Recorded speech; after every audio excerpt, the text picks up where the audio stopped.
What do you say? Mm. Yeah, I think it is. Hey guys, I want to tell you something. Good friend of mine in town, Lloyd Kaufman. Yeah.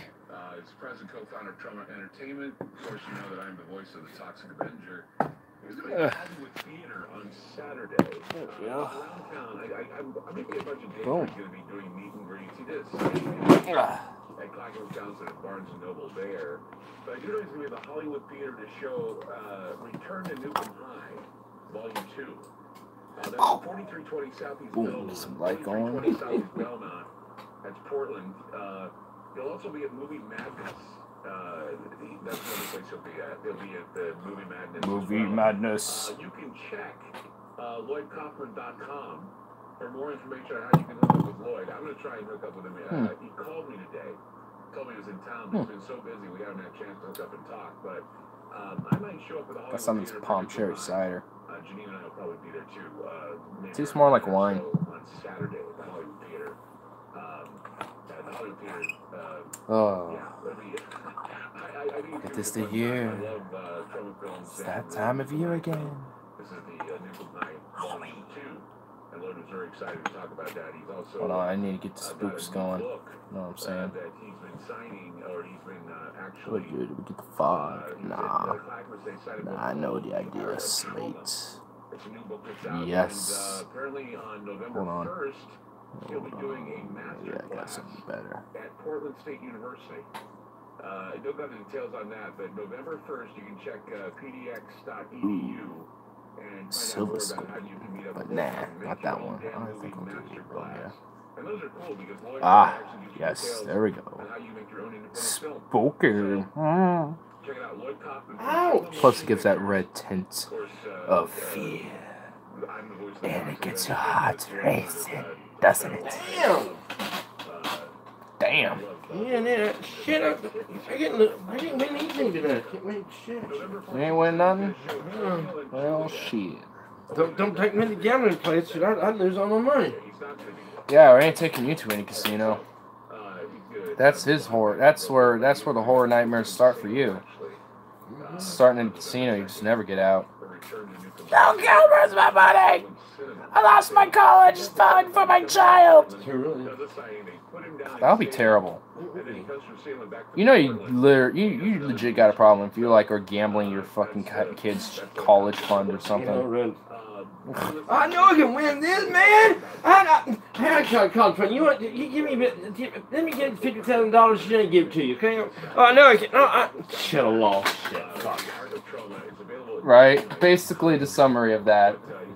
The summary of what that was, and even though no one could see exactly what you were doing over there, I wasn't really paying too much attention. I just saw, oh shit, fuck, I lost, and then you just dropped something. I just went, well, damn, you were all out in your explanation, expository right there. Went all out in this expository.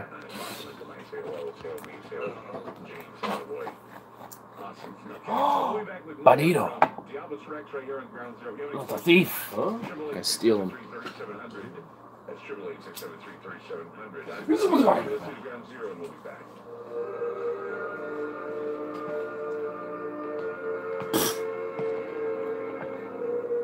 Puss. Oh my goodness. It's all up my, getting all up my shit now.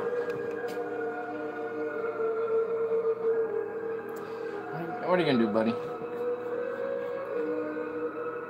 Is this gonna sit right here? Oh my god. Cat, you really got a weird sense of like...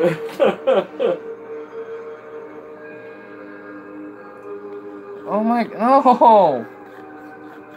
I wasn't needing... No! No!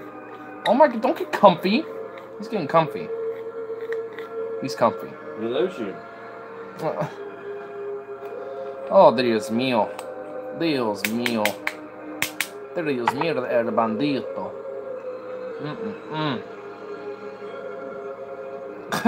He's going like, oh. That's what he does. It's so funny. He like gets his eyes rolled back like, and he just starts. That's like his equivalent to how he starts purring. He's like,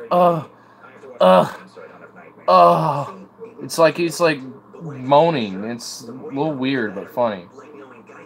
Oh my goodness. I can't even see, but look at him. He's just like, bleh, bliss. The bliss. It's not just the spooks and the bliss. What are you gonna do? Go steal some cat's food now? Don't you have anything better to do than to torture me by being on my lap? Or, like, you really are trying to, like, hustle me out of some, like, love, aren't you, cat? Excuse me. Excuse me. That's a baby. Hi. Hi. Oh my god. Partner, would you rather live through a zombie outbreak or be haunted by a demon? Okay, so to be haunted by a demon, that can go any way because what type of demon, and also what would it be doing, and how bad is it? But with a zombie outbreak, you got to kind of take in an aspect of the zombie. But I feel like I'm kind of leaning on the zombie outbreak a little bit. But depending on the demon, I don't know. Like, if the demon has some, like, interesting qualities to it, then I'm like, alright, I could probably work with this. I'll be like, alright, let's be game. But zombie apocalypse, I feel like it's a lot more easier to manage. Plus, there's not, like, having to sell your soul or be possessed or something like that. You know, that's not a factor that you have to take in. Like a ghost. Or be haunted like the... Oh. Or be haunted like a demon like us. Okay, well, I'd rather live for a zombie outbreak. If I don't have like any control with this demon at all, it just haunts me and tortures me basically in psychological agony. Nah, I'd rather just deal with the I'd rather just deal with zombies. MC in the house. Kudos, good sir. Kudos. I am drinking like some pomegranate cherry cider wine. Divers off Indonesia have found a recorder deep in the sea from the jetliner that crashed Monday. 189 were killed. The BBC's Mike Embley. Wait, they found a reporter? Oh, recorder. Oh, I was like, wait, they retrieved somebody from the crash? I was a little confused, but it's recorder. It was just the way they were pronouncing it. Recorder. It's good. Well, it'll be good that they have that. They can find out what the final moments were. Maybe they can see what led up to the event. I almost broke out the Sunny D and run, but I have class at 9 a.m. Damn, son. You just got, like, the class hustle, bro. The class hustle. But I know it, man. I know it. I know what you got going. You're the smart one. You're not the party hards who don't give a shit. You actually, like, you know, I would break out the nice rum and Sunny D, but I got class, so I don't want a hangover, so, yeah, there you go. But here's a sure, okay, guys, here's a sure thing to not get a hangover. I'm just going to tell you that now. It's not that hard. You know, it really ain't hard to get to avoid a hangover. You want to know what you do? Eat a lot of bread. Not like, you know, a loaf or whatever, you know what I mean? But, like, have, like, I don't know, 2 slices of bread, you know. Put it like a little peanut butter if you want or something, you know. Make it a little flavorful, you know. I don't know. And then have, like, 1 big glass of water with it or 2 big glasses of water. I recommend 2. But depending on how much you had to drink, do that. Like I said, if you want a little peanut butter to make it a little flavorful, go right ahead. But, you know, for the bread at least, you don't have to do the bread. But if you're a little hungry, you know, something to fill up the stomach always helps. Kill the clowns with chainsaws or giant spiders. I would rather do giant spiders because, actually, ooh, okay, you got a tricky one, dog. Damn. Killer clowns with chainsaws or giant spiders? Because giant spiders potentially can see you as prey and would probably just kill you and eat you. But, killer clowns with chainsaws, that's pretty terrifying on its own right. And if a horde of those motherfuckers, or like a swarm of them, come out of nowhere and get you, then what's better? Would you rather get, like, you know, just like, you know, oh no, Venom's, you know, and then you die, and then you become mush, or get gutted and, you know, basically hacked to death with chainsaws by killer clowns? It's not the hangover, it's being tired all day. If I break out the OJ, then I won't be sleeping for a while. Ah, because OJ has energy, citrus, vitamin C, makes sense. I've only actually gotten hangover once. Same here. I would say I gotten like a headache, you know, that I could tell probably was induced due to some drinks, but hangover I haven't really ever gotten because I usually uphold to that principle that I just said. I mean, I've only had it once, and it was because I never was in a situation where I can get that. No one says spiders would be venomous. That is true, but that's why I said, are we talking about spiders that could see you as prey and want to kill you, or are they venomous, or like what? Like, if they're just giant spiders that are just like any other spider that probably ain't going to see us as a threat or like a food, then I don't know. I probably would be okay with that. Because what if you tame them, dude? What if you tame a giant spider and ride that shit into battle? What if you ride that big giant spider sumbitch into battle, dude? Dude, you would be like a badass. Took my chance on spiders. They didn't know how to open doors. Or they don't know how to... Yeah, that's true. Spiders don't know how to open doors. If you find one of those in a large room, you can just close the door and walk away on the other way. Just avoid that room. Giant spider in that room? Nope. Nope. I could just close that door, lock it away, throw away the key, and never look back. Indeed. Lol. I don't know. That's actually kind of a trick one to me because I see factors that can make me choose either or here. Like, in a lot of ways, I can hang with a spider or the giant spiders. In a lot of ways, I could probably withstand, you know, figure out ways to withstand myself from killer clowns with chainsaws that want to gut me alive. So, I have no idea. That one was actually a pretty good one. I'm not gonna lie. Kudos. It's like, damn, that one's actually hard. I had to think about that one for a second. I mean, for real though, like, I mean, killer clowns with chainsaws or giant spiders, like, that one actually is kind of difficult because there's a lot of factors, you know, like, you know, so much.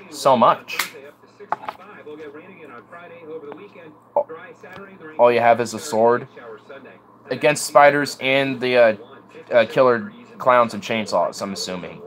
Well, that's just even... Oh, actually, you know what? Then I definitely would hang with the spiders. Because if they just come up in my grill, then I can just stab them in their abdomen where their heart is and shit. Because if you look at the anatomy of a spider, their heart's in a weird spot. It's like above, and it's like these like vessels and shit. It's not like obviously it's not like an average human heart or whatever. It's just like this weird, like sponge thing, if anything. So just squish the ever-living crap out of that abdomen with your sword, and you'll be good. But shove it out there. Yeah, still spiders that can make it like Lord of the Rings and shove it up their ass. Oh my god. Yeah, and yeah, because with killer clowns with chainsaws, like a sword, like, let's be fair, a chainsaw may or may not have a plausibility of cutting through that sword.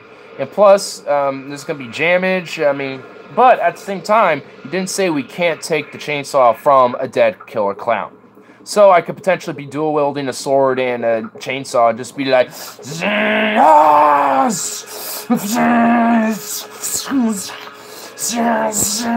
like, I mean, you could do that shit, I don't know. Yeah, I think I'm still going to have to do the spiders, though. I don't know. I don't want to deal with killer clowns. Nah, there's no way. I just can't hang. But those spiders, though, it was a tough one, but I think I made my consensus. Giant spiders. But that was a tough one. We had to fight that one out for a little bit. But the clowns are just creepy dudes with makeup. Exactly, but there's a psychological aspect to that. Granted, there's also a psychological aspect to spiders too. But with chainsaws, and like, let's say they're all like trained serial killers and they've done this for their entire lives, just killing people as killer clowns, just somehow not getting away, then oh lord, we got some serious issues because they're like trained in the art of chainsaw massacres.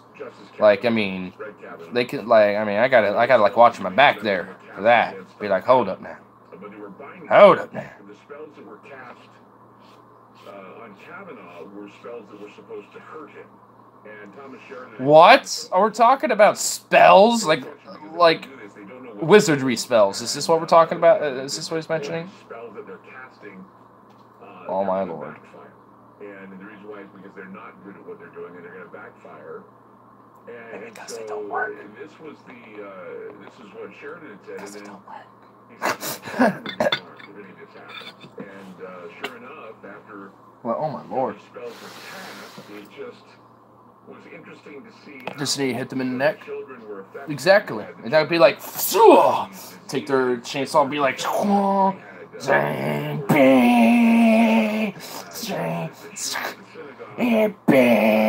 you know, to start going after all y'all. I like my motions for the chainsaw and the sword. I like how I get very creative with that. I'm done with this 8mm filter. I'm going to go back to a slate so you can at least see the top of my head a little bit. Just like a little. At least now I look like it came out in the 1950s, say? That dude straight up look like I'm out of the 50s now. Look at me, dude. Holy shit. I look like I'm like, looks like I'm talking within the interview, say? Say yeah. Indeed. Now we have the apocalyptic reality going on in American Horror Story. We have the Levian. Lose more money? Yeah, I mean, yeah, no, but it's not those days, make dumbass partners. No, you just had dumb partners. Damn. Well, at least the game ain't like the, at least life ain't like a game of spades. You don't get dumb partners. Well, to be fair, that's not always, you know, I mean, to be fair, you know what, a game is probably more, you know what, life is more like a game of spades. You could end up with a dumb partner. Yeah, true, too. Yeah, not even realize it, or just degrades down to that. I don't know.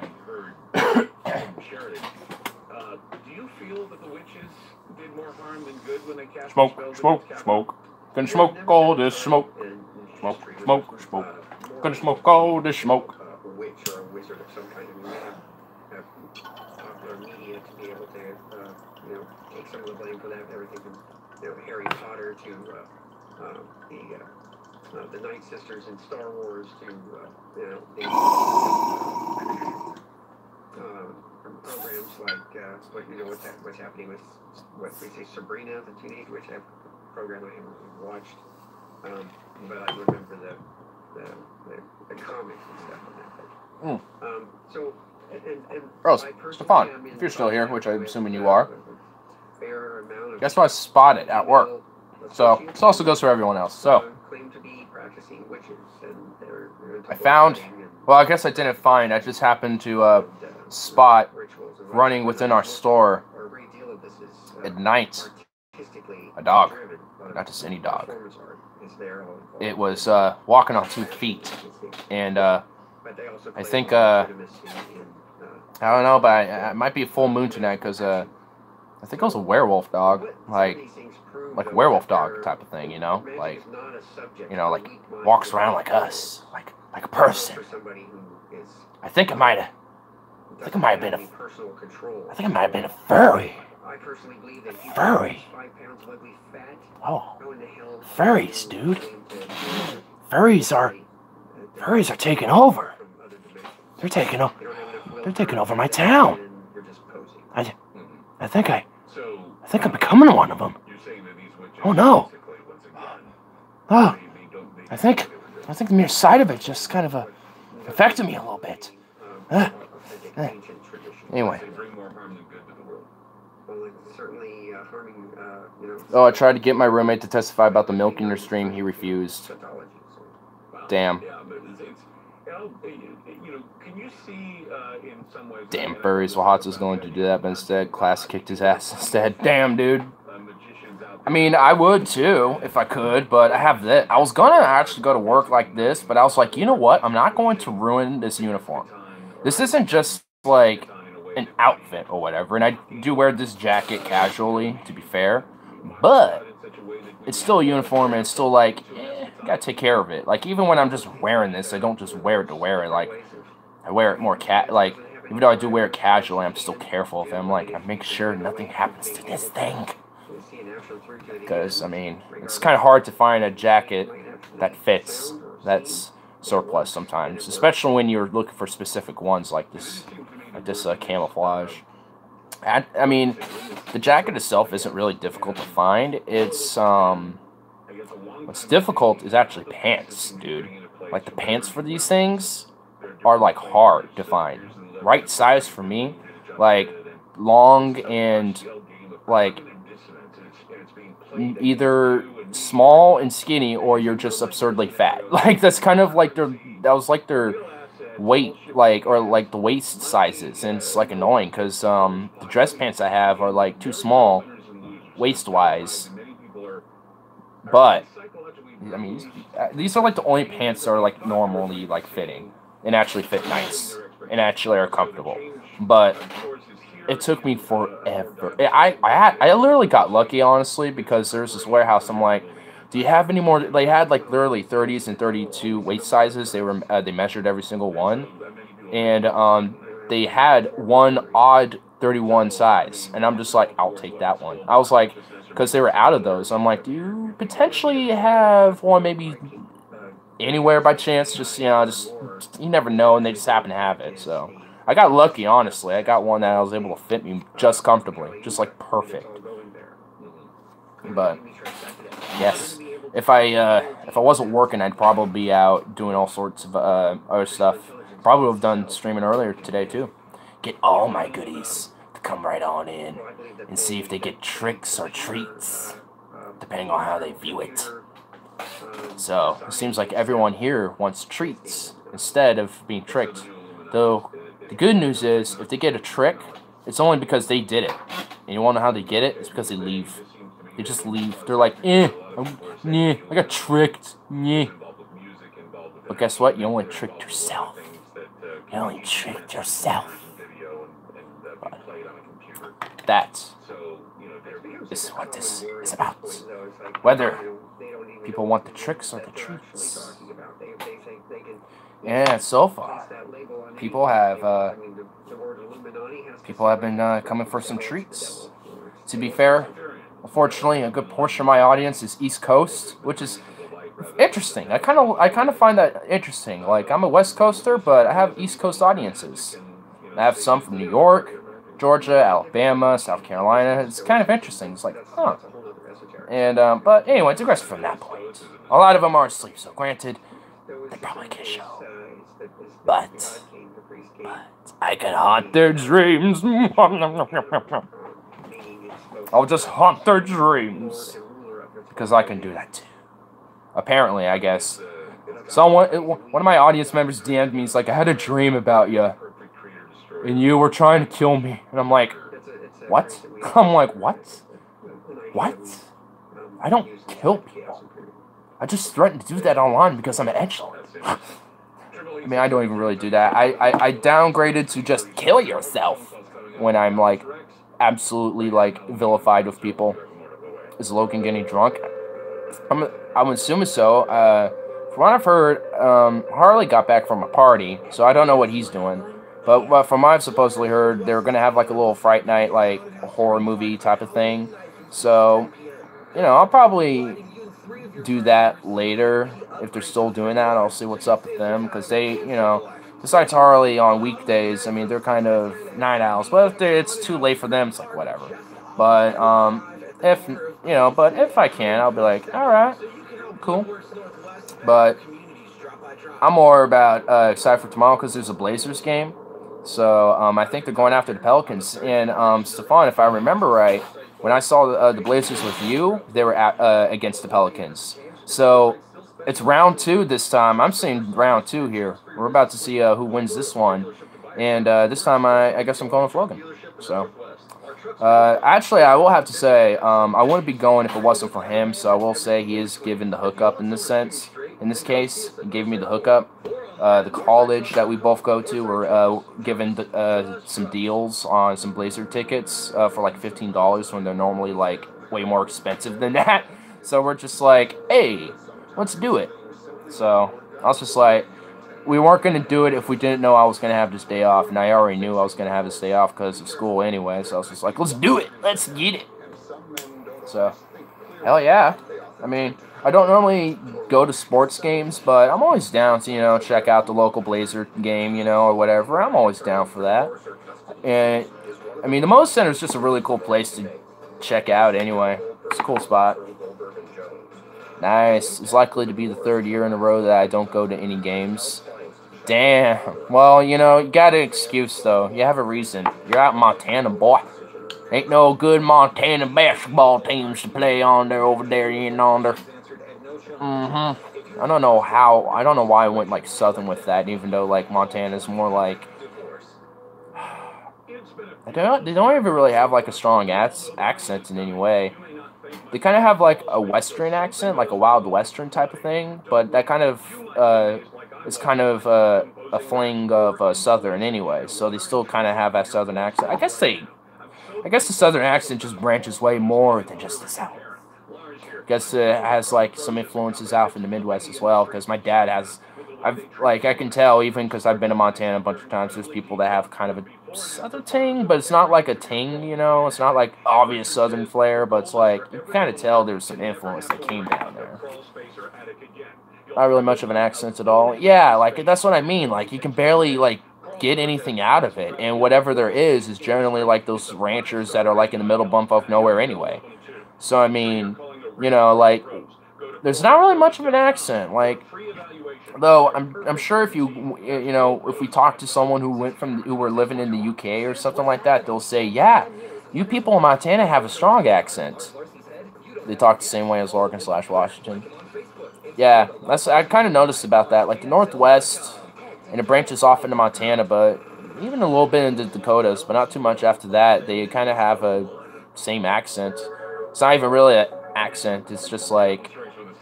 I guess just like, I don't know what specific, like, you know, like, accent you would call that specifically, I guess. I guess just like Northwest accent.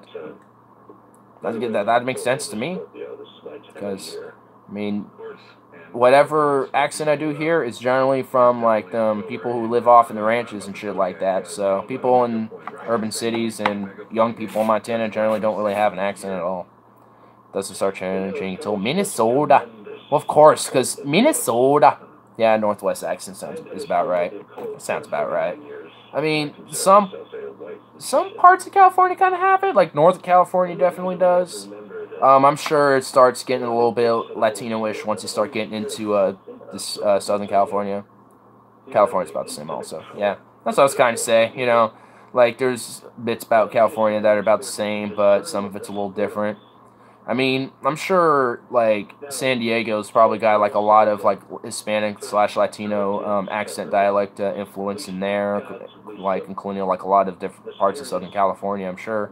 I mean, I've never been down there besides Anaheim, but that's not super down south. Is it?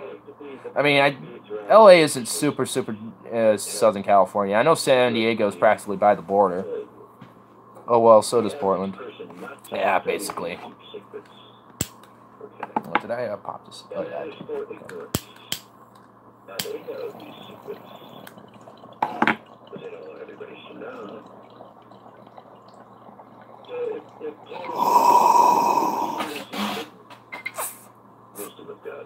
If you look up in the dictionary, mysterious and hidden is defined as a cult. Sure. As is defined as mysterious and hidden. Huh? I need to make some gin or tequila. Tequila sounds pretty good. Tequila sounds wow. Study the occult and get into it. Want to go to the liquor store tomorrow or something like that? No, I don't get paid till Friday. Oh. And Friday then, I guess. Yeah, because...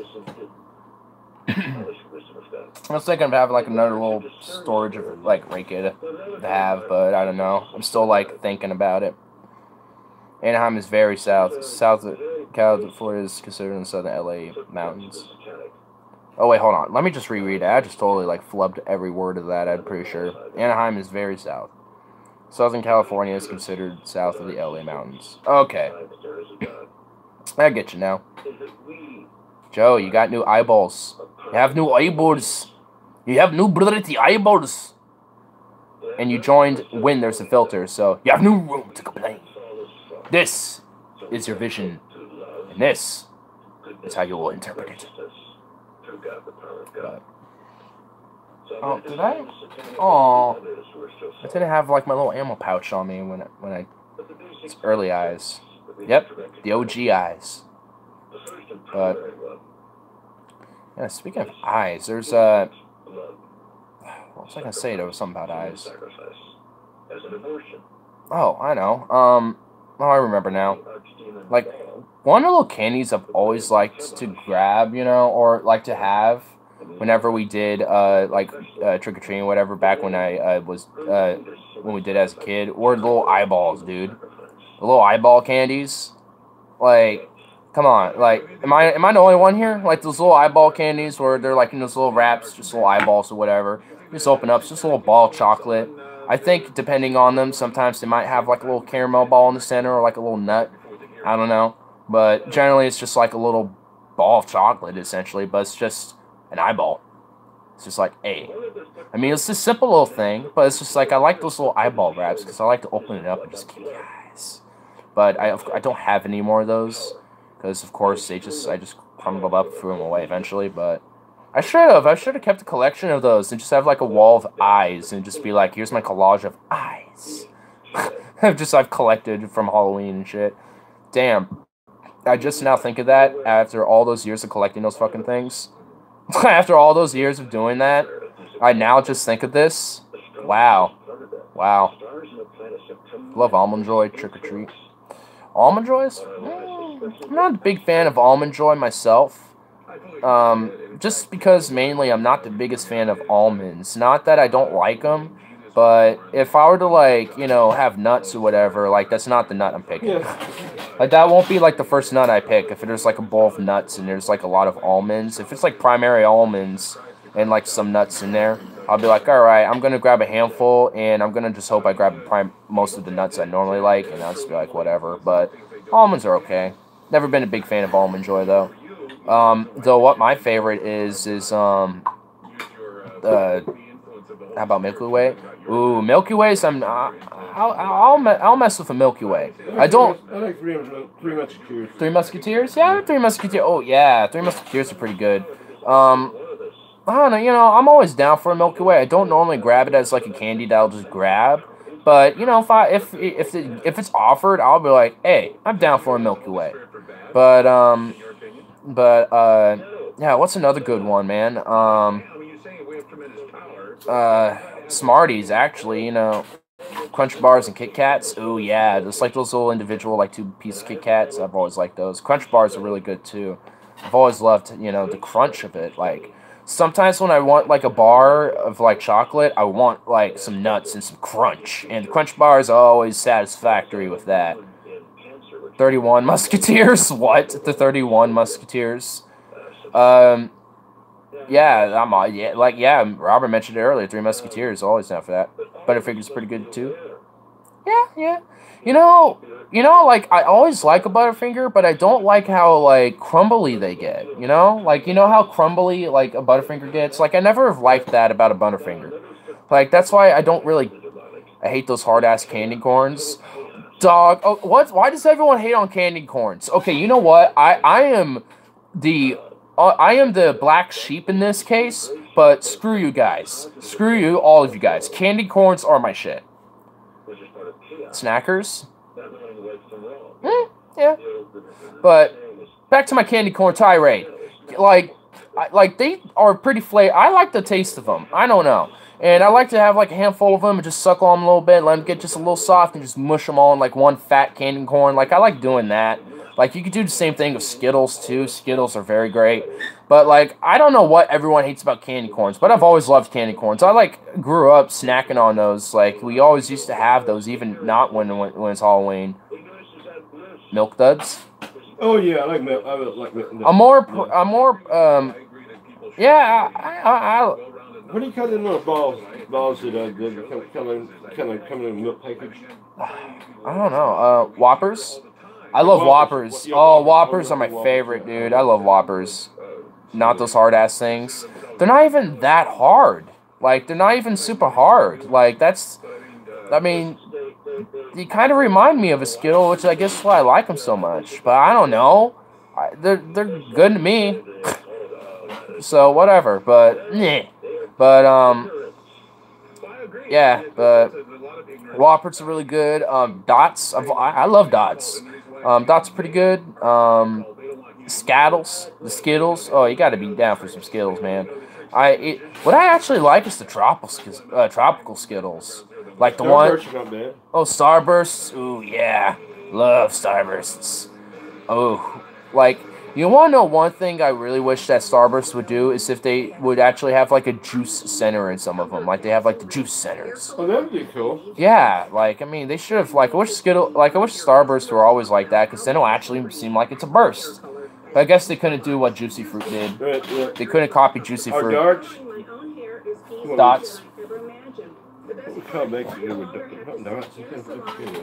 know. There's a lot. There's a bunch of candies. Seriously, man. Candies is like, you can never go wrong with a good sweet tooth. And there's plenty of them. Gushers. Ooh, yeah. Gushers. Man, I haven't had those in forever. Man. Those are like those little ring pop things, aren't they? Gusher ring pops? Isn't that what those are? Like, man, I haven't had those since I was like fucking 11 or some shit, dude.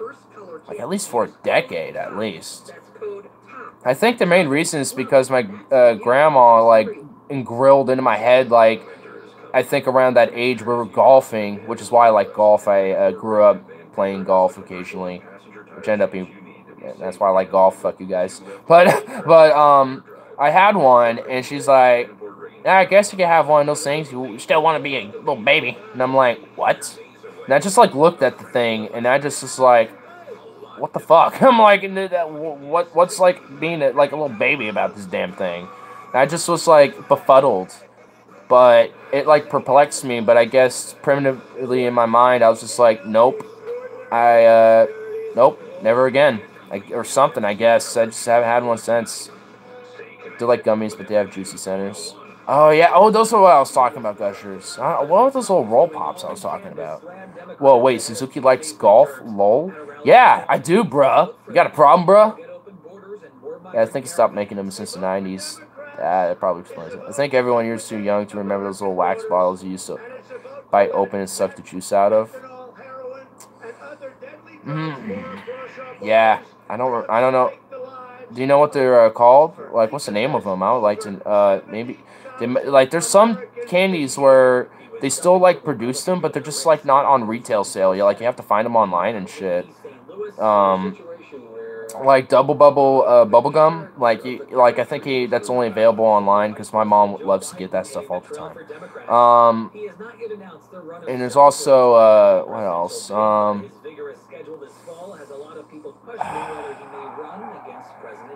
I don't even know what other type of stuff is. And, I mean, there's, I don't really know too much, but, I mean, I know there's certain things you just have to, like, find online because it just ain't available on retail. But I know Double Bubble is one of them because we get boxes of those often. It says to watch out for Halloween candy laced with marijuana and methamphetamine. And just getting alert right now, there is a crash 205 southbound at milepost 21. And that is the intersection with Star Street. You got the left lane, right lane, and median. If there was an issue, there would be one. But there's no issue. Because that doesn't happen. Marijuana's been legal in these recreational states for how long now? How many Halloweens have passed? How many little children are freaking out because they have methamphetamines or marijuana in their candy? Reese's Peanut Butter Cups. Ooh, yeah, those are pretty good. I want some. I wouldn't mind, like, some candy laced with marijuana. Hell yeah. Not so much in the methamphetamines, but I definitely do that for the marijuana. Definitely. I'd be down for that. Be like, hey, bro, can I have some trick or treats, bro? Yeah, bro. Here you go. Who's giving out these free drugs? I know, who is supposedly doing this shit anyway, dude?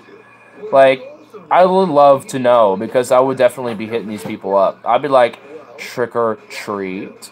Treats? I know you got the treats. Hey, come on now. Come on. Come on now.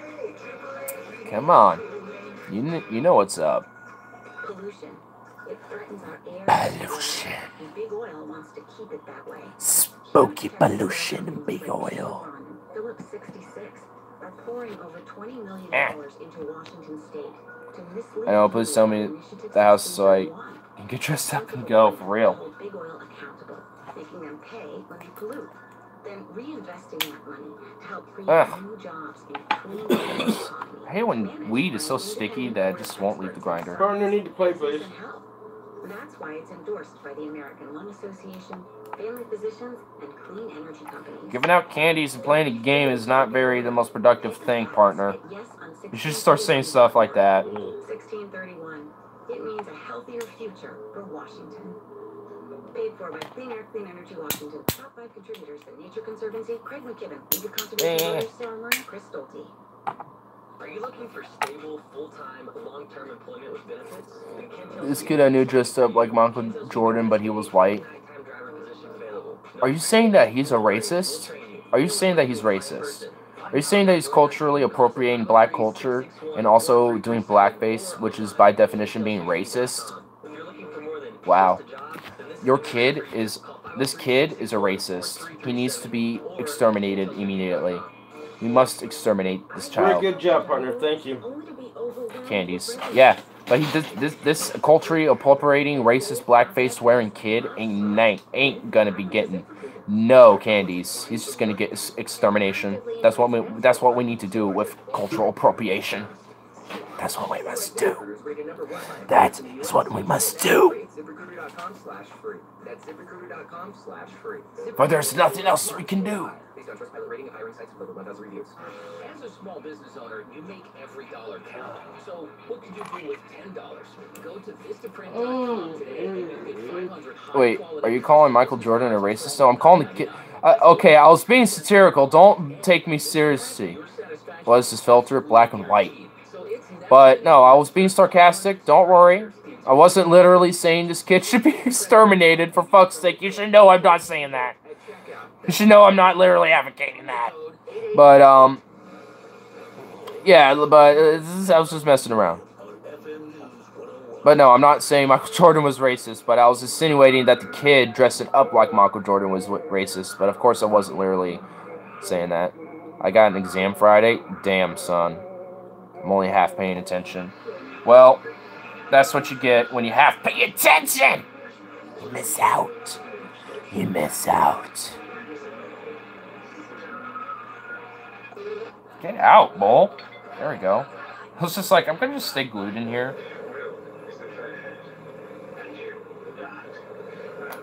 Just want to poke a little hole. Damn. School literally means nothing. I promise you that. Damn. Wow. Just got roasted. Wow.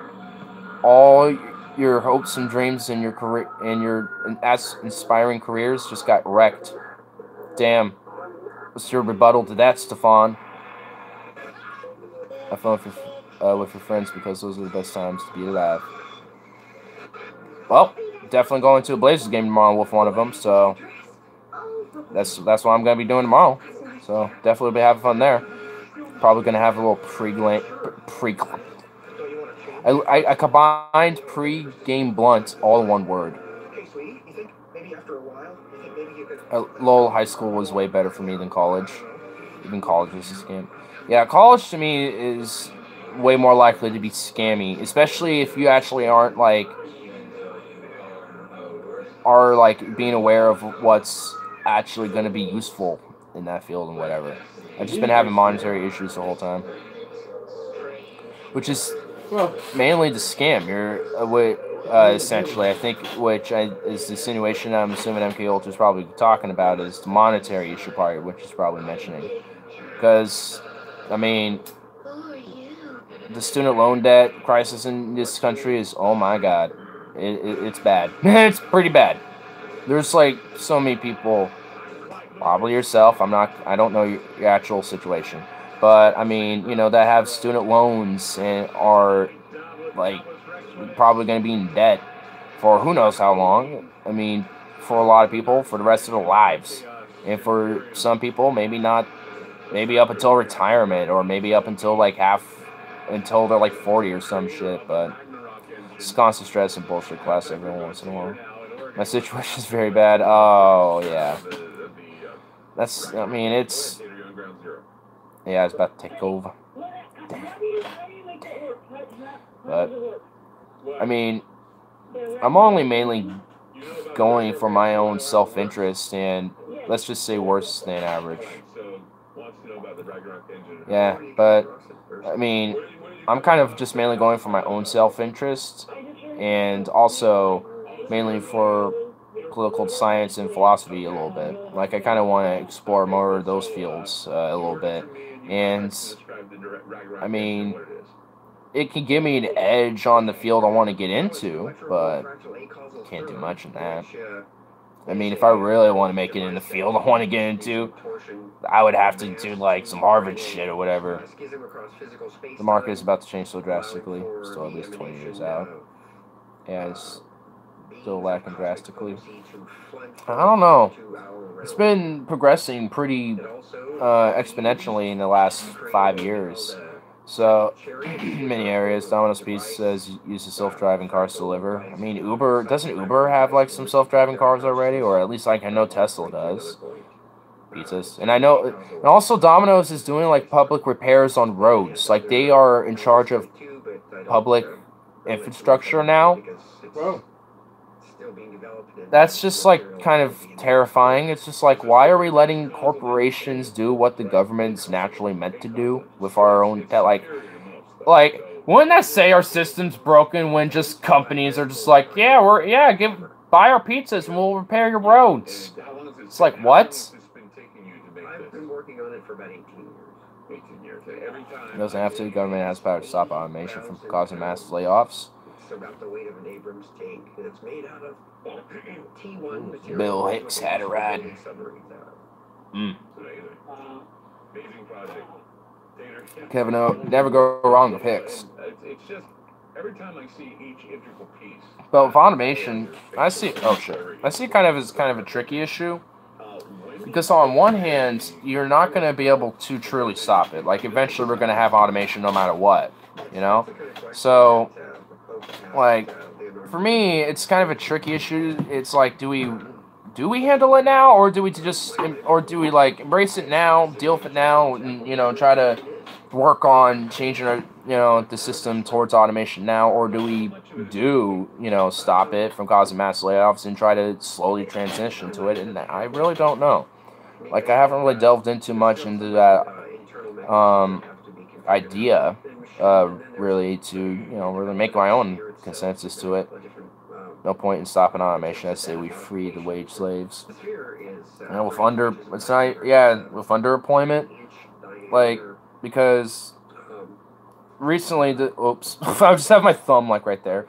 But recently, like, we've been like, there's been like a lot of talk about how our economy is doing so good because there's there's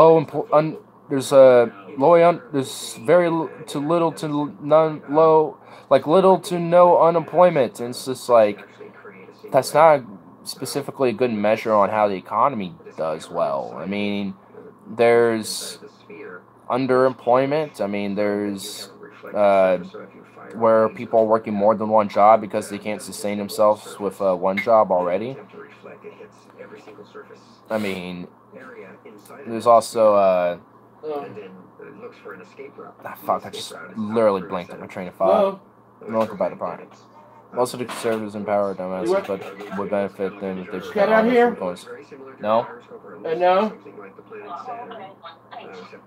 Right. No one can buy the products if there are no jobs being dismissed. Low unemployment are sure indicators for the economy. Well, yeah, that's what I was just saying. It tells you that the wealthy are doing well in GDP. Here goes. I like how you just go back to the food, Joe. But you can't derail this that easy. But, yeah, like, what's more of an indicator would be a better indicator would look at, God,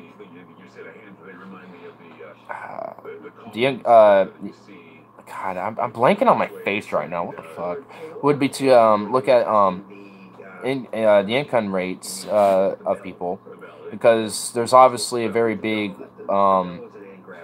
distribution problem with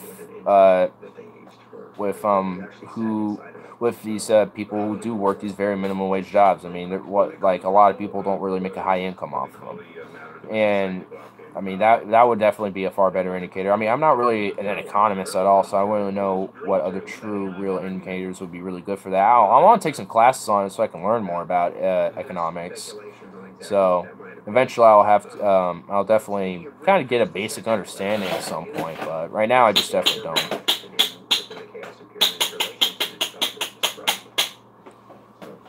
Monopolies, huge monopolies will survive. Big businesses like Netflix charging very low prices to a lot of people. Food is the only guaranteed market that everyone got to eat. Yeah, that's true. Wage gap and measuring unemployment and underemployment better together is probably better.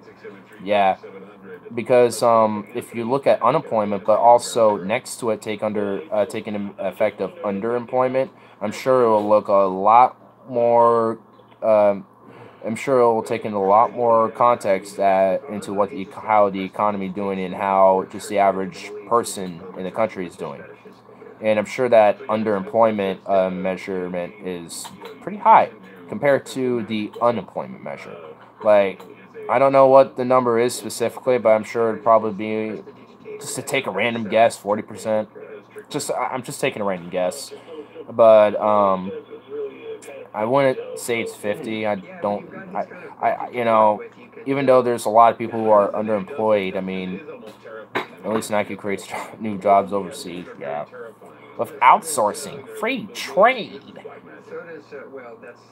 40% sounds kind of high. I was just kind of taking a random guess. I mean, it could be 30% or 20%, but to be honest, I'm really not too sure. I mean, it could be, more likely around 25% or something like that, or I don't know. Just seeing our state of the country, 40% sounds like a pretty accurate idea. I mean, I could be biased because there's a bunch of rich folks in Bozeman. Yeah. Yeah, I mean, that's the thing. I mean, community does definitely make a factor because you're just kind of around the rich side of Bozeman. I'm sure there's a lot of different communities and neighborhoods in Bozeman that are very poor and very low income. I mean, and I'm sure in Montana, and I'm sure if you go to different towns, I'm sure the income rate of those towns are probably far worse or probably different. Depending on the town, I'm sure it could be far different. Maybe more on average where they're all comfortable. Maybe there's some towns where they're just outright struggling to just barely make a living. Probably have crisis upon crisis on different factors of things like healthcare or like the opioid crisis, etc. Not really. Bozeman's a vacation town for the most part. Well, I don't know Bozeman, so I mean, I'm sure there's some, but I mean, I don't know. Most people are very well off. Well, if that's the case, Bozeman sounds like the town that every American town should start looking like. At least just when it comes to income rates and whatever. I think most people in general, should just be well off, Even the low-income apartments are pretty nice. Yeah, I mean, even that's what I advocate for. Like, you can have low income and still make it look nice and, good looking, and aesthetically appeasing. And true story about this new dollar store that's replacing grocery stores. The problem is that they only sell junk food, but they're moving neighborhoods and driving out grocery store. Is it literally just called Dollar Tree? Because we have one here. We've had one for a long time. It's not that the income rates are high; they are low. Well, it's just that it seems just more like the town just looks more. They just take probably a better effects into their. Most people move here to escape the cities. So a lot of the town is more lower income, but because a lot of wealthy people are there, they get a lot of their money gets taxed, obviously, and people will easily be like, all right, well, we can do stuff with this money here, so let's build the town up a little bit, help the folks. and then get access to skiing, Yellowstone, etc. Oh yeah, Bozeman's like I can see how Bozeman could be a nice little retirement town and get access to all these little spots just to drive away. I mean, I can see why people come to Portland all the time because it's a drive away. It's practically everything. Drive away to Washington, drive away to Mount Hood, drive away to any part of the Cascade, basically. A drive away to any rivers. Bozeman's kind of fake. Well, yeah, I don't know. Again, I don't know Bozeman. I'm just making speculatory. Might not be explaining it very well. Well, evidently not. But, yeah. That's right. Your old crumbling asphalt may be giving the wrong impression of your house or business. But it doesn't mean you have to overspend having it torn up and replaced. Signature Paving Services, they're everything asphalt. Bozeman is fake. Bozeman is super fake. Bozeman is super poser fake. Like a hipster. Population's 45,000-ish. Yet housing costs about the same as Portland. Oh my lord. The same as Portland, yet there's less people there. I don't get that, dude. What the flip? Like what? My own hair is easier than I ever imagined. Confusion. I no longer have to sit in Just confusion. over $100 to have this done. Now I color it when it's convenient. Just utter confusion. It takes less than an hour. People compliment me on how great my color is. And my hair is incredibly soft and my hair is incredibly colorful and soft. Don't you like my hair? I'm a robot, and I am paid for this advertisement. God, that was just seriously so robotic. Man, that was cringe. In the state with the second lowest population density, wealthy people move here, causing costs spike. Damn wealthy people. None of the said people should have guaranteed basic income. This would have ended modern homelessness before it took off in the 1980s. You mean a universal basic income, a UBI system, Social Security for all is another word for it too. I'm always been open to that type of idea. I mean, I think it is feasible. I mean, if we can actually divest and budget, reform the system, I'm sure we can actually work on making that type of basic system feasible. Be in front of your TV sets for the marathon. And remember the big giveaway at 9. Don't miss it. And don't forget to wear your masks. The clock is ticking. It's almost time.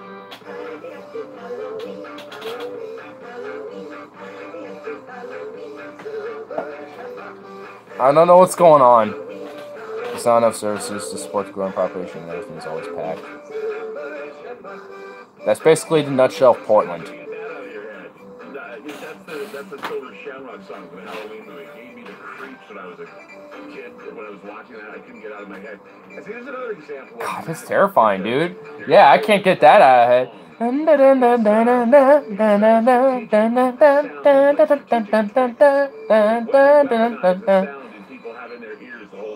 God. So you'll have happy Halloween, Silver Shamrock, and you're not going to get it out of your head. So, anyway. Yeah, well, thank you for making sure we all have it in our heads, Clyde. Thank you. Oh my God. Ugh. How do you pay for it, though? There are so many other things that we are lacking in. I had a question for Rex. Okay. So we were talking about AI. Taxpayer dollars? What he, divesting from the military, ending the wars, where we can, instead of spending like 717 some billion dollars in our military, we can invest like at least half of that into all that, like healthcare infrastructure and things like that. We can also definitely, AI, how it will affect the animal kingdom? Is that sure? it's only used to prosecute American people at this point. Yeah, I mean, it's just like, yeah, we'll keep exploiting. And these people here, Military divesting will only pay for infrastructure. Not just infrastructure. It could pay way more. It could pay way more for that. It could pay way more than that. Like, taken away from them. if universal healthcare will save us about 16 to 17, give or take, $1 trillion, based on various different studies, then I mean, we will already have a good chunk of money there that we're starting to save, and we divested from these wars and ended the wars and stop the exploitation of these different countries that we're all going to, and cut our military budgets. Then yeah, we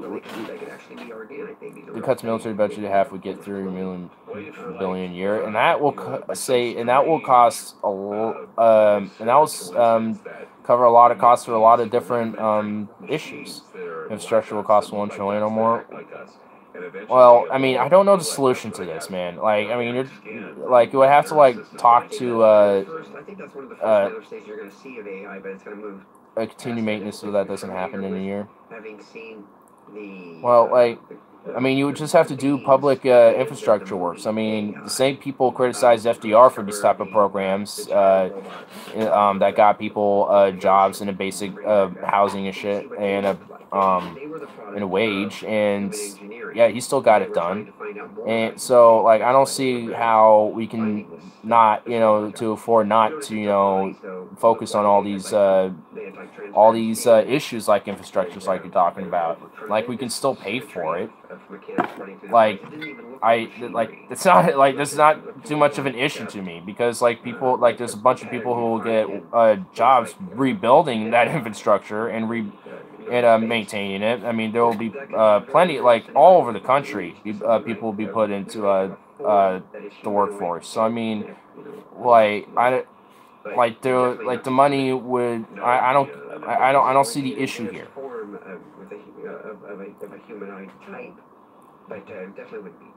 It's going towards innocence, psychological. Yeah, I'd love to see stuff like that, but I don't think that's where it's going to go. It's basic income. Well, I'm more open to the idea, but I don't know. Like, I'll have to man, that's why I wanted to actually have like formative debates and shit at some point, because these are topics I really love to discuss with people. But it's just like, damn it, I don't have like everything with me. I'm not like prepared for this right off the bat. It's like, damn it. Just like, I would love to discuss. Yes, I agree. And there's so this, many I feel this education are more important. Currency and fold it into a certain way and get symbols out of it that are hidden if you don't know. The secret about how to fold it. There's all forms of origami almost-esque. I mean, I don't know. Like, we apparently have enough money to, do these, continue our military budgets and to continue to, like, bail out Wall Street and shit, but to not have enough money to do all these projects that we need to do, like rebuild our infrastructure, reform our healthcare system to a universal healthcare system of some sort. There's different types, and start reforming our education system. Like, I mean, we can, like, I don't know. We need single period. Yeah, it's just not. That is just a non-debatable period. This period. Yeah, like our infrastructure gets a grade of D+. We want that. Yeah. Great D+ rating. Beautiful. Tremendous. Let me just tell you. Like, totally. You found my move. Always a pleasure talking with you. Always interesting thoughts coming. I think these should take higher part of basic income, which is something that most people don't hear about or hear enough of, I guess. Well, we never really have gotten into the deep. I mean, I do agree that those issues do, come first, because I was just talking about all the different methods that would make, we will eventually. Like, hold on, like, I mean, I'm essentially agreeing with you here, then. I mean, because I'm already talking about how we can... So, wait. This is why we need to have a formal debate. Like, hey, what are we... Okay, what was our even actual thing on? So, was it on UBI? Because I kind of glossed over that eventually, because I don't know too much about it. and just kind of started talking about how we can easily have money to do all these different programs just by doing different tax plans and along with divesting from the military, etc., whatever. So I mean, I don't know, whatever. You understand, DARPA's high mindset right now. What about that wall down south? I mean, that can't even be totally 100% built on that entire every inch of that border. There's just natural barriers. There's like literal barriers that are natural. It's like cliffs, mountains, rivers. Not to mention energy. Oh yeah, green renewable energy too. That's a priority. I mean, but with all these different things we'd be working on, comes jobs. And when comes jobs, comes income for people. And when comes income for people, comes money being distributed into the economy. Because they're buying shit with that money. I mean, not all of it, but a good chunk of that is being spent on stuff. So, I mean, it just overall is a benefit. You need to invest in energy sources for the future. Coal is not sustainable, even short term. It's not sustainable in any term, in any sense, period. It's just done. It's seen its time. Go away. Coal, you're done. Go back into the socks of naughty little children on Christmas, bitch. That's where you belong. Damn coal. I'm just like savage.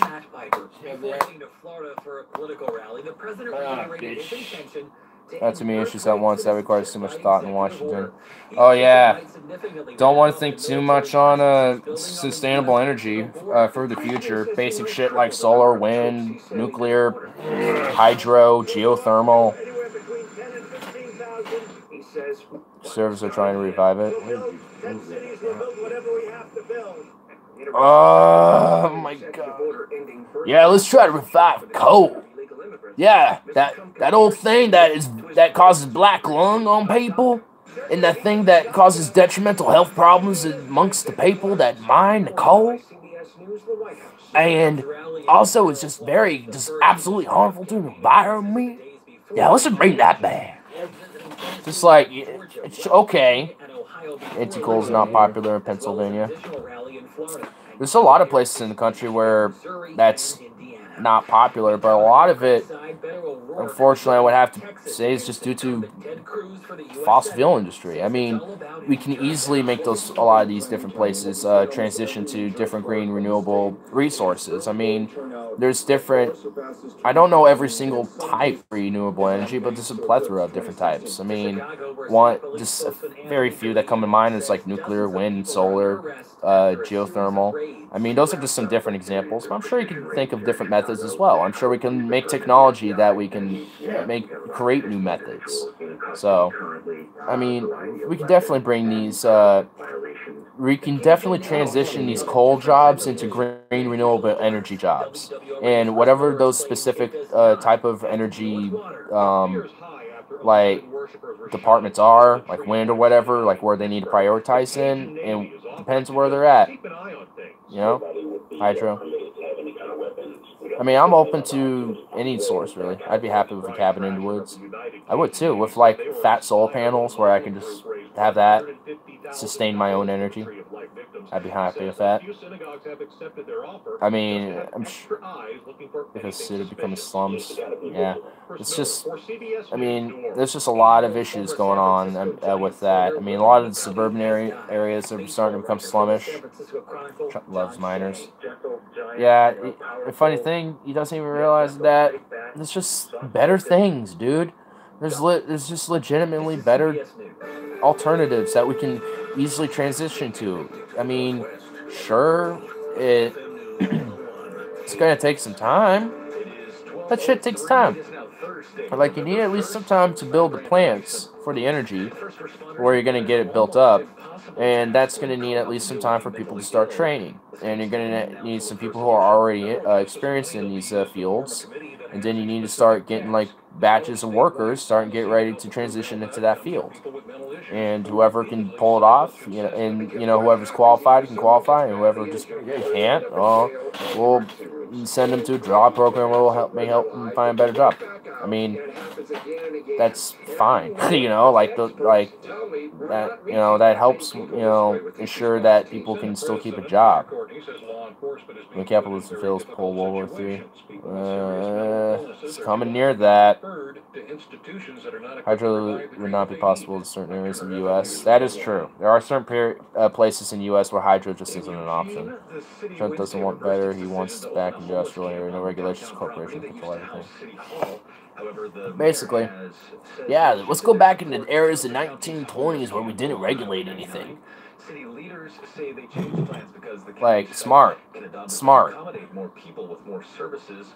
Traffic and weather is next on FM News 101. I'm getting a call that there's a major accident towards Eugene, northbound I-5. We will go ahead and explore that when I come back. Most traffic, 24/7. You have enough things to worry about. Insurance shouldn't be one of them. You can leave worry behind when Liberty stands with you. Liberty Mutual Insurance. Hi, it's Lucinda. Signs of aging? Choose my experts at the MedSpot Gore and Plastic Surgery. I'm on a rejuvenation journey. Microneedling, PRP, therapy, all non-invasive procedures to tighten my skin, plus Pronox gas. Relaxing. Right now, buy one full face and neck therapy treatment and get one free PRP with microneedling. No regulations on small businesses will be nice, but that's the opposite of what big corporations want. Yeah. Like, and that's honestly how a lot of the GOP wins over Republican voters is whenever Democrats or Democratic Party talks about increasing taxes, they're like, oh, they're going to increase taxes on small businesses when they're talking about like corporate taxes or something like that. And if they're talking about corporate taxes, they're probably meaning like big corporations like Walmart and shit. Not your average Joe coffee shop or your local photographer studio or some shit. You know, like those aren't corporations. Those are just like little small businesses. And I mean, honestly, to me, you know, Taco Bell, Doritos, Coca-Cola, McDonald's, Nike doesn't want competition. Yeah, exactly. Like, these small businesses create more competition to them, and they don't like it. I mean, and, you know, they can't help having at least some of it. They can't help having, well, they probably can, but at least in our current system, they just can't outright do that. Not outright. They already are happy with what they have right now. Or if they get more, they can. Corporations can be small businesses. If you break them up, I mean, sure. If there's, so there's just one of the many business contracts. There's been many articles calling fusion the answer, but so far off in the future. Yeah, that was from a response here. Nuclear fusion is probably the long-term solution, still at least 20 years out. Well, that's why we need to research and study that shit. Hopefully we can get it sooner. If we prioritize in science and research, like I would love to see my taxes go to science research. I would be okay with that. If literally 100% of my taxes went to like education, healthcare, infrastructure, and science, and that's it, I would just be okay with that. I would be like, all right, 25% goes to these 4 things, I'm okay. Unfortunately, I ain't like that, but it's a nice thought to know that I wish it could be. But I would totally be okay with that. And I wouldn't mind putting half of my income into that shit. Seriously, like, I don't know. I don't get this fear of taxes. Like, I don't really understand that, because that's literally how the government operates. Like, it's literally like a social contract, or, you know, to the country, essentially. Like, it's like, if you're gonna, like, if you want roads, like, and everything that you got around you and to sustain, you need, like, money to sustain it with, and how's the gov gonna do that? Well, it's gonna have to collect money from all the people using it. I mean, you know, like, that just makes sense. The U.S. would be putting as much effort into as China is. Yeah, I mean, honestly, China's been doing a lot in their research and in a lot of different science fields and a lot of different medical fields. Like, I'm actually, I'm actually kind of surprised about, like, China's growth lately. It's not, to me, really disconcerting. The militaristic aspect of their growth is very disconcerting, but a lot of their, like, economic and a lot of their scientific growth is actually pretty interesting. It's actually like, wow, that's actually cool. I mean, because they actually, we have to start doing something about them. There is no what was I supposed to say? I mean, because I know there's two major projects they're been recently investing in. There's like the 132 billion, something like that. I don't know the exact number, but I think that's the number. $532 billion investment into renewable energy research and energy infrastructure with different countries, and I think it was about like 50 some countries or 90 some countries. I don't know how many countries specifically, but a bunch of different countries signed on to it to essentially be like, hey, China, I know you're investing in this, so let's work together and cooperate with investments into renewable energy. So essentially it's like a contract where China works on renewable energy resources and spreads it around to these developing countries and these undeveloped countries. So it's actually, to me, that's kind of what I want to kind of see with like a modern Western, well, I guess like a modern Western country, but we don't really do that, so it's kind of interesting to see China kind of take that path. Of course, they're kind of masking that type of activity with the militaristic. We're going to build man-made islands in the South China Sea and, you know, dot them with our troops and shit, you know, and make claims to territories already there and stuff. So, I mean, you know, there's caution to be made with this, just to be fair. But, you know, it's still interesting, though. And also, they're building, like, a modern highway. They're building a highway into Europe through kind of like where the Silk Road used to be back in the like in the historical periods of like throughout history. And it's supposed to like help increase trade and go for all these different countries. And some countries are going to really benefit from it, but also there's a few countries that are going to be kind of burdened with it. So it's kind of a mixed 50-50 on this project that they're doing, but overall it seems like maybe in the long term it could be a beneficial thing. So, I mean, it seems like they are kind of going to places with it. Balance doesn't want taco trucks or lemonade stands in the same thing as their establishments. Well, they shouldn't come to Portland because, well, they already are in Portland because we have a lot of those. Most people nowadays choose a small business alternative. We do. Most of the time, but not always. A lot of times you're getting the thoughts from the 60s back when it wasn't as bad. Now no one want to listen to me. Yeah. I guess I do. If you're going to San Francisco, make sure you wear flour in your hair. The good old days. Since same companies have more. Oh, yeah. Yeah, I mean, in a lot of ways, I do kind of take some aspiration into the 60s, like, hippie movements. I'll say that. And so every law now is ironically designed to limit competition and free market. As those same people that pass those laws like to claim, hey, we're for the free market, man. Free market, bro. About it is what is divisive. I think lying about it for the purpose of inciting people and to further divide the country. Oh, and I saw this comment on YouTube. It perplexed. I legit was like low-key triggered. It like this dude was. This comment was basically like, I don't even know what it initially was saying, but he basically summarized, we should like privatize literally all of the government. Literally privatize all of government. And it should be a subscription. I'm just sitting here like I'm like, what? What? That is like the most Ayn Randian thing I have ever heard in my entire life. I literally was just like, oh my,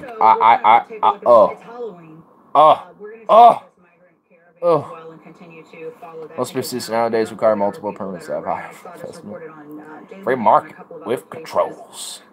Basically, it's free for us, but not for you. Some weapons and all kinds of stuff, and there's been fights with police in certain parts of the areas through which they are caravanning. We'll have that. Also, Kanye West. Now there was all this controversy yesterday over Kanye West.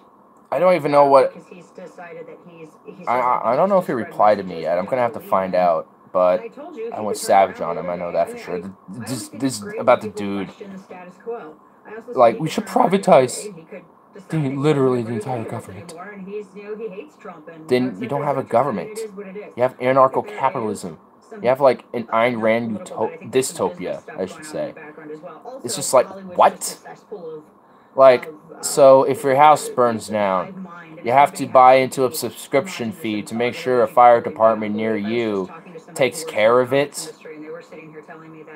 The guy that apparently did artwork for 9 Inch Nails and and all of this stuff. This guy is a total like so many rebuttals. I can wreck this. Like, I want to know. I want, like, I hope he comes around low key, so I can just be like, bitch, you want to fight? I'm just be like, I'll wreck you. Come on now. Cause it was bad. It was really bad. I'll tell you what.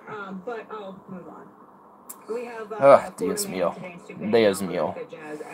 It's just, you know, I don't know how some people have certain mentalities the way they do.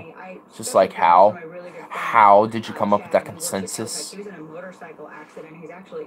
Those at the top of the pyramid try to solidify the position, influence the laws, regulations, and become the primary investment. Essentially. And he's pleased with the hospital food. He's like, so I don't know what kind of hospitals y'all have going down there in Florida. Essentially, if they can influence it to make more profit for themselves, they will.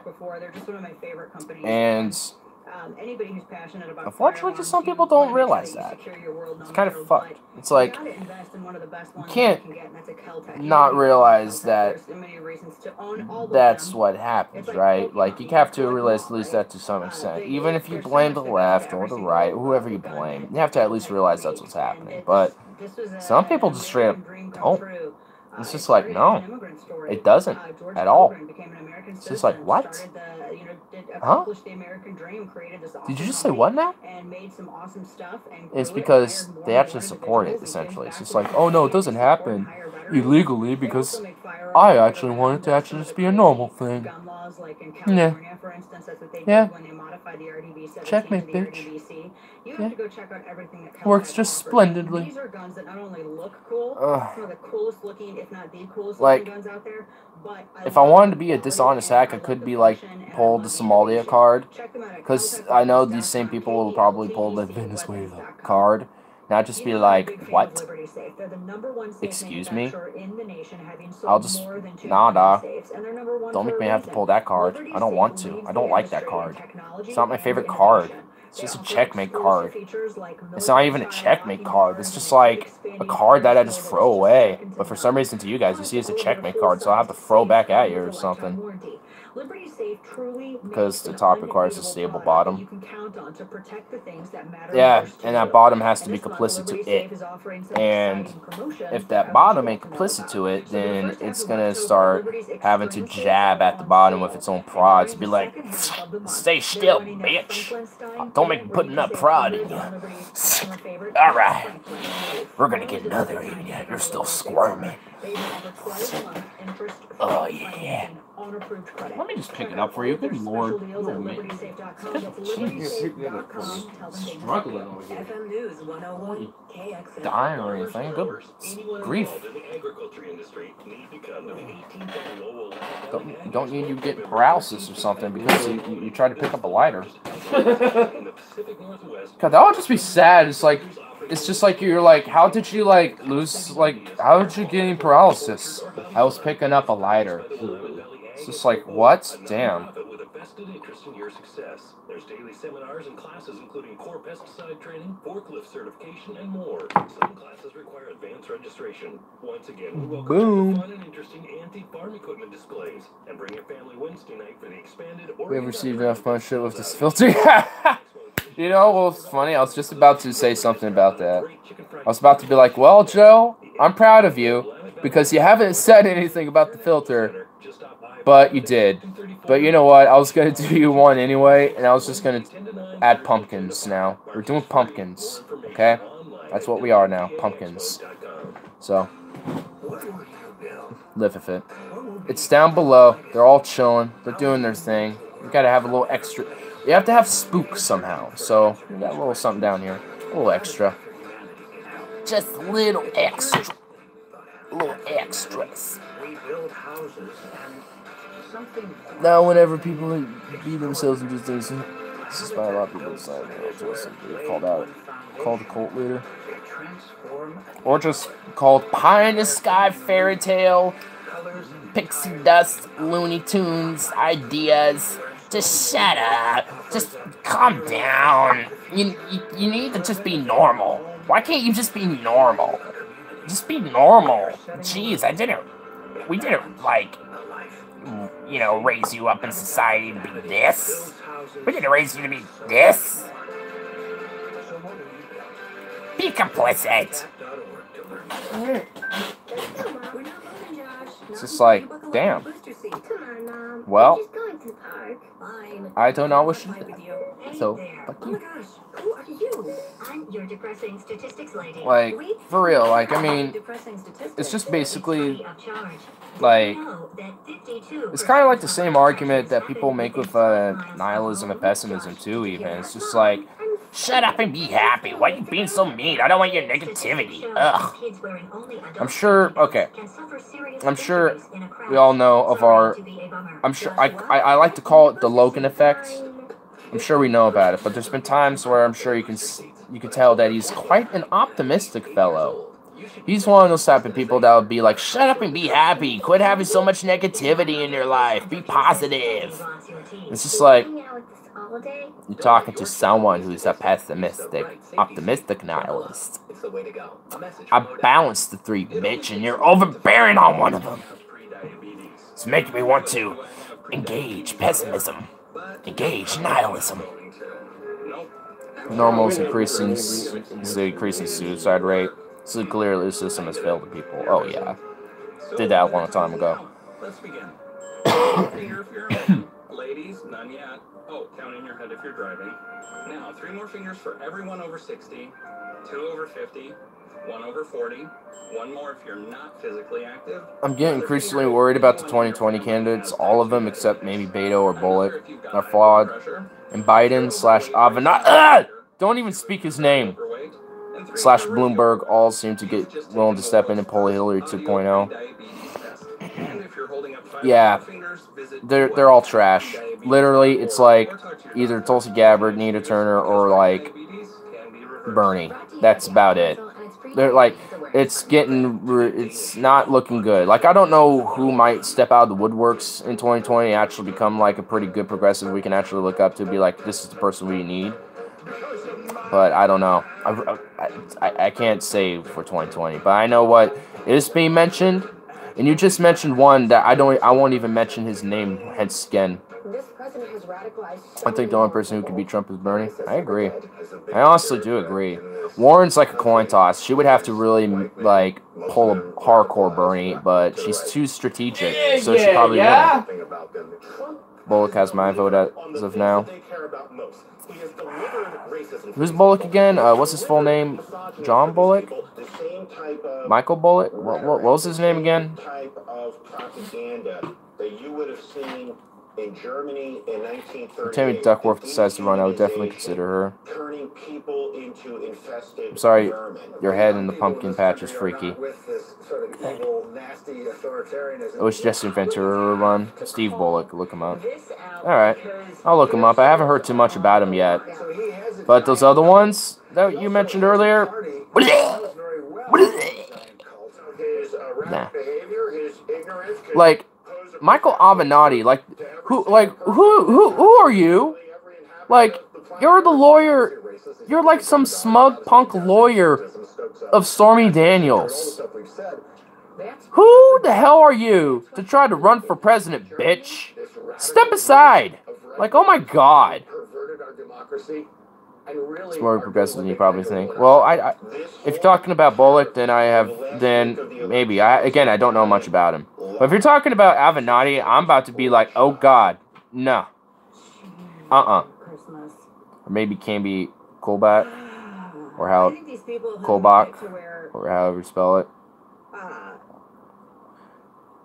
I mean, I don't know too much about her either, so I'll have to look up those two, check them out, see what's about them.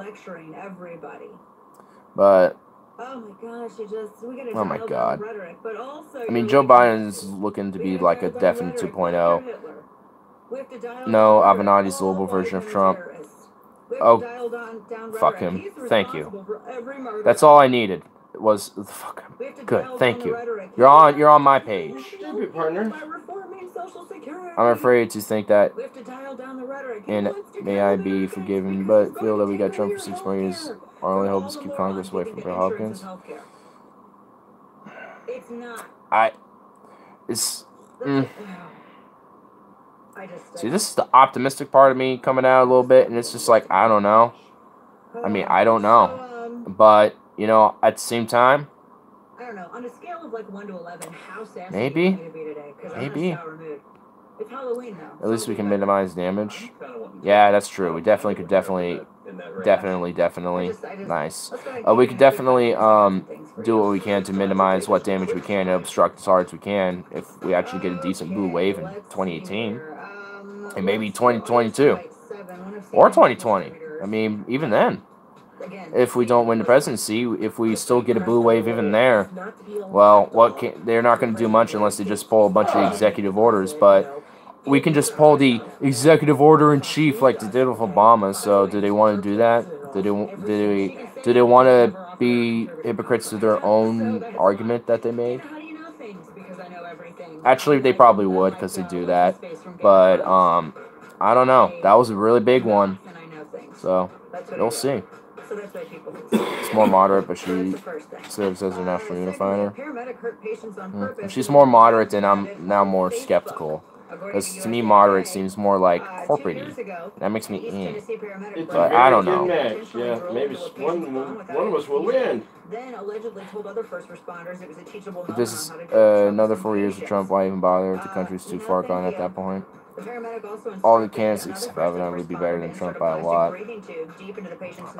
I don't know. I mean, well, like I would have to like go through them and like kind of make a prediction on my own case and kind of like think of different ideas. But fuck, like I know there's definitely a lot of different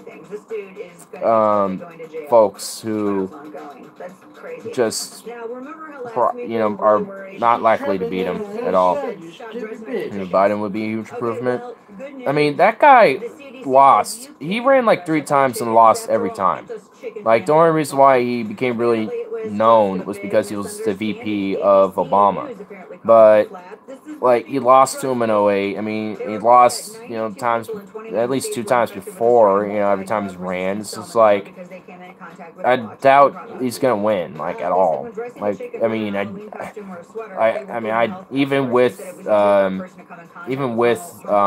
like the anti-Trump hysteria or whatever, however you want to call it, out and about, I don't even think even then he'd really win.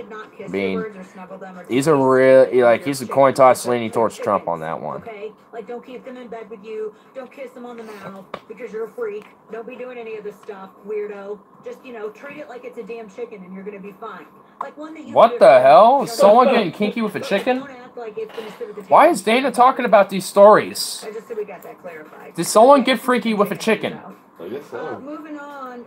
Apparently listening to Christmas-style music. I sent this to all of my friends. We're going to run in 2020 and take out Robert as VP, so live with the nagging college students. So they say, according to the study, that listening to Christmas music is bad for your health. Hey, according to a clinical psychologist. Let me be your Secretary of State so I can at least handle foreign policy, because I'm sure I can handle it a lot better than any of the doofuses that are in the administrations now. So, yeah, make sure you got the hookup. You know what I'm saying? Listening to Christmas music. I don't think anyone said it was political to listen to Christmas music. There was actually a study done that showed that stores that played slower Christmas music and also had quote-unquote festive scents got people to stay in their stores longer. But I am suspect of a psychologist named Linda Blair warning people about listening to music celebrating Jesus. I'm just saying. An Iraqi refugee who planned to carry out terror attacks with bombs he built in Vegas was caught in an elaborate FBI sting, teaching agents to make. So I guess some psychologist is warning about people listening to music that's more themed towards like Christianity-themed Christmas music, I guess. Ahmed made 2 bombs in a condo in Vegas that were going to be used in a terror attack. I mean, it was thwarted because the bureau set up this huge sting. Okay, I mean, I don't know the harm psychologically or whatever it could do, besides maybe disgruntle someone if they don't like that particular music. That just sounds funny. I actually kind of want to hear about that if it comes, if we happen to come, if it happens to come up. I would love to hear a little bit about that because that sounds a little absurd. It's just like, what? Take 1 atom of nitrogen and bond it with 1 atom of oxygen. I mean, naturally, if someone doesn't like music, they can just change what they're listening to or just leave the premises, usually, like, But every year, after we mature, our bodies generate less nitric oxide. Superbeats by Human this makes no sense. It's like, what? And created a superfood that helps your body make more nitric oxide on its own. The core philosophy of Human is to develop heart-healthy products for your body. 1 teaspoon of Superbeats daily supports your cardiovascular health and blood pressure. Kind of machine doesn't serve people anymore. I mean, it's not that it wasn't a machine before. I mean, it's just your second point. It just doesn't serve the people anymore. I mean, you're right on that. I mean, what's essentially become is like corrupt and corporatized, essentially. I mean, because look at like, I mean, look at how, just look at this situation. I mean, seriously. Like with these, with the countless bailouts that we've done, like especially in like in the watered down, like, you know, like watered down like bills that were meant to you know, crack down on these institutions and shit. Like, it didn't happen really. Didn't do it too well. It's like, it's more like a slap on the wrist. It's just a slap on the wrist. It's just like, fuck, I gotta be careful. I'm about to drop this. But it's just like, I mean, it's not even just recently. We've been doing this for years, too. For decades. I mean, like in the early 1900s, before the Progressive Era, and then moratoriums and the Great Depression, and then from like the 60s onward, 50s even too, 70s, 80s, 90s, just like protects itself and what it needs to do to survive. It pretty much gets infected with a virus, and then the virus does what it needs to do to protect itself, using that as a shield and scapegoat. I mean, essentially. And then everyone fights amongst how to fix the system when they're not looking at the main cause as to why the system's broken. At least a good chunk of people aren't. A lot of people are. A lot of people realize that, but not enough. Or at least not enough vocality is made about it.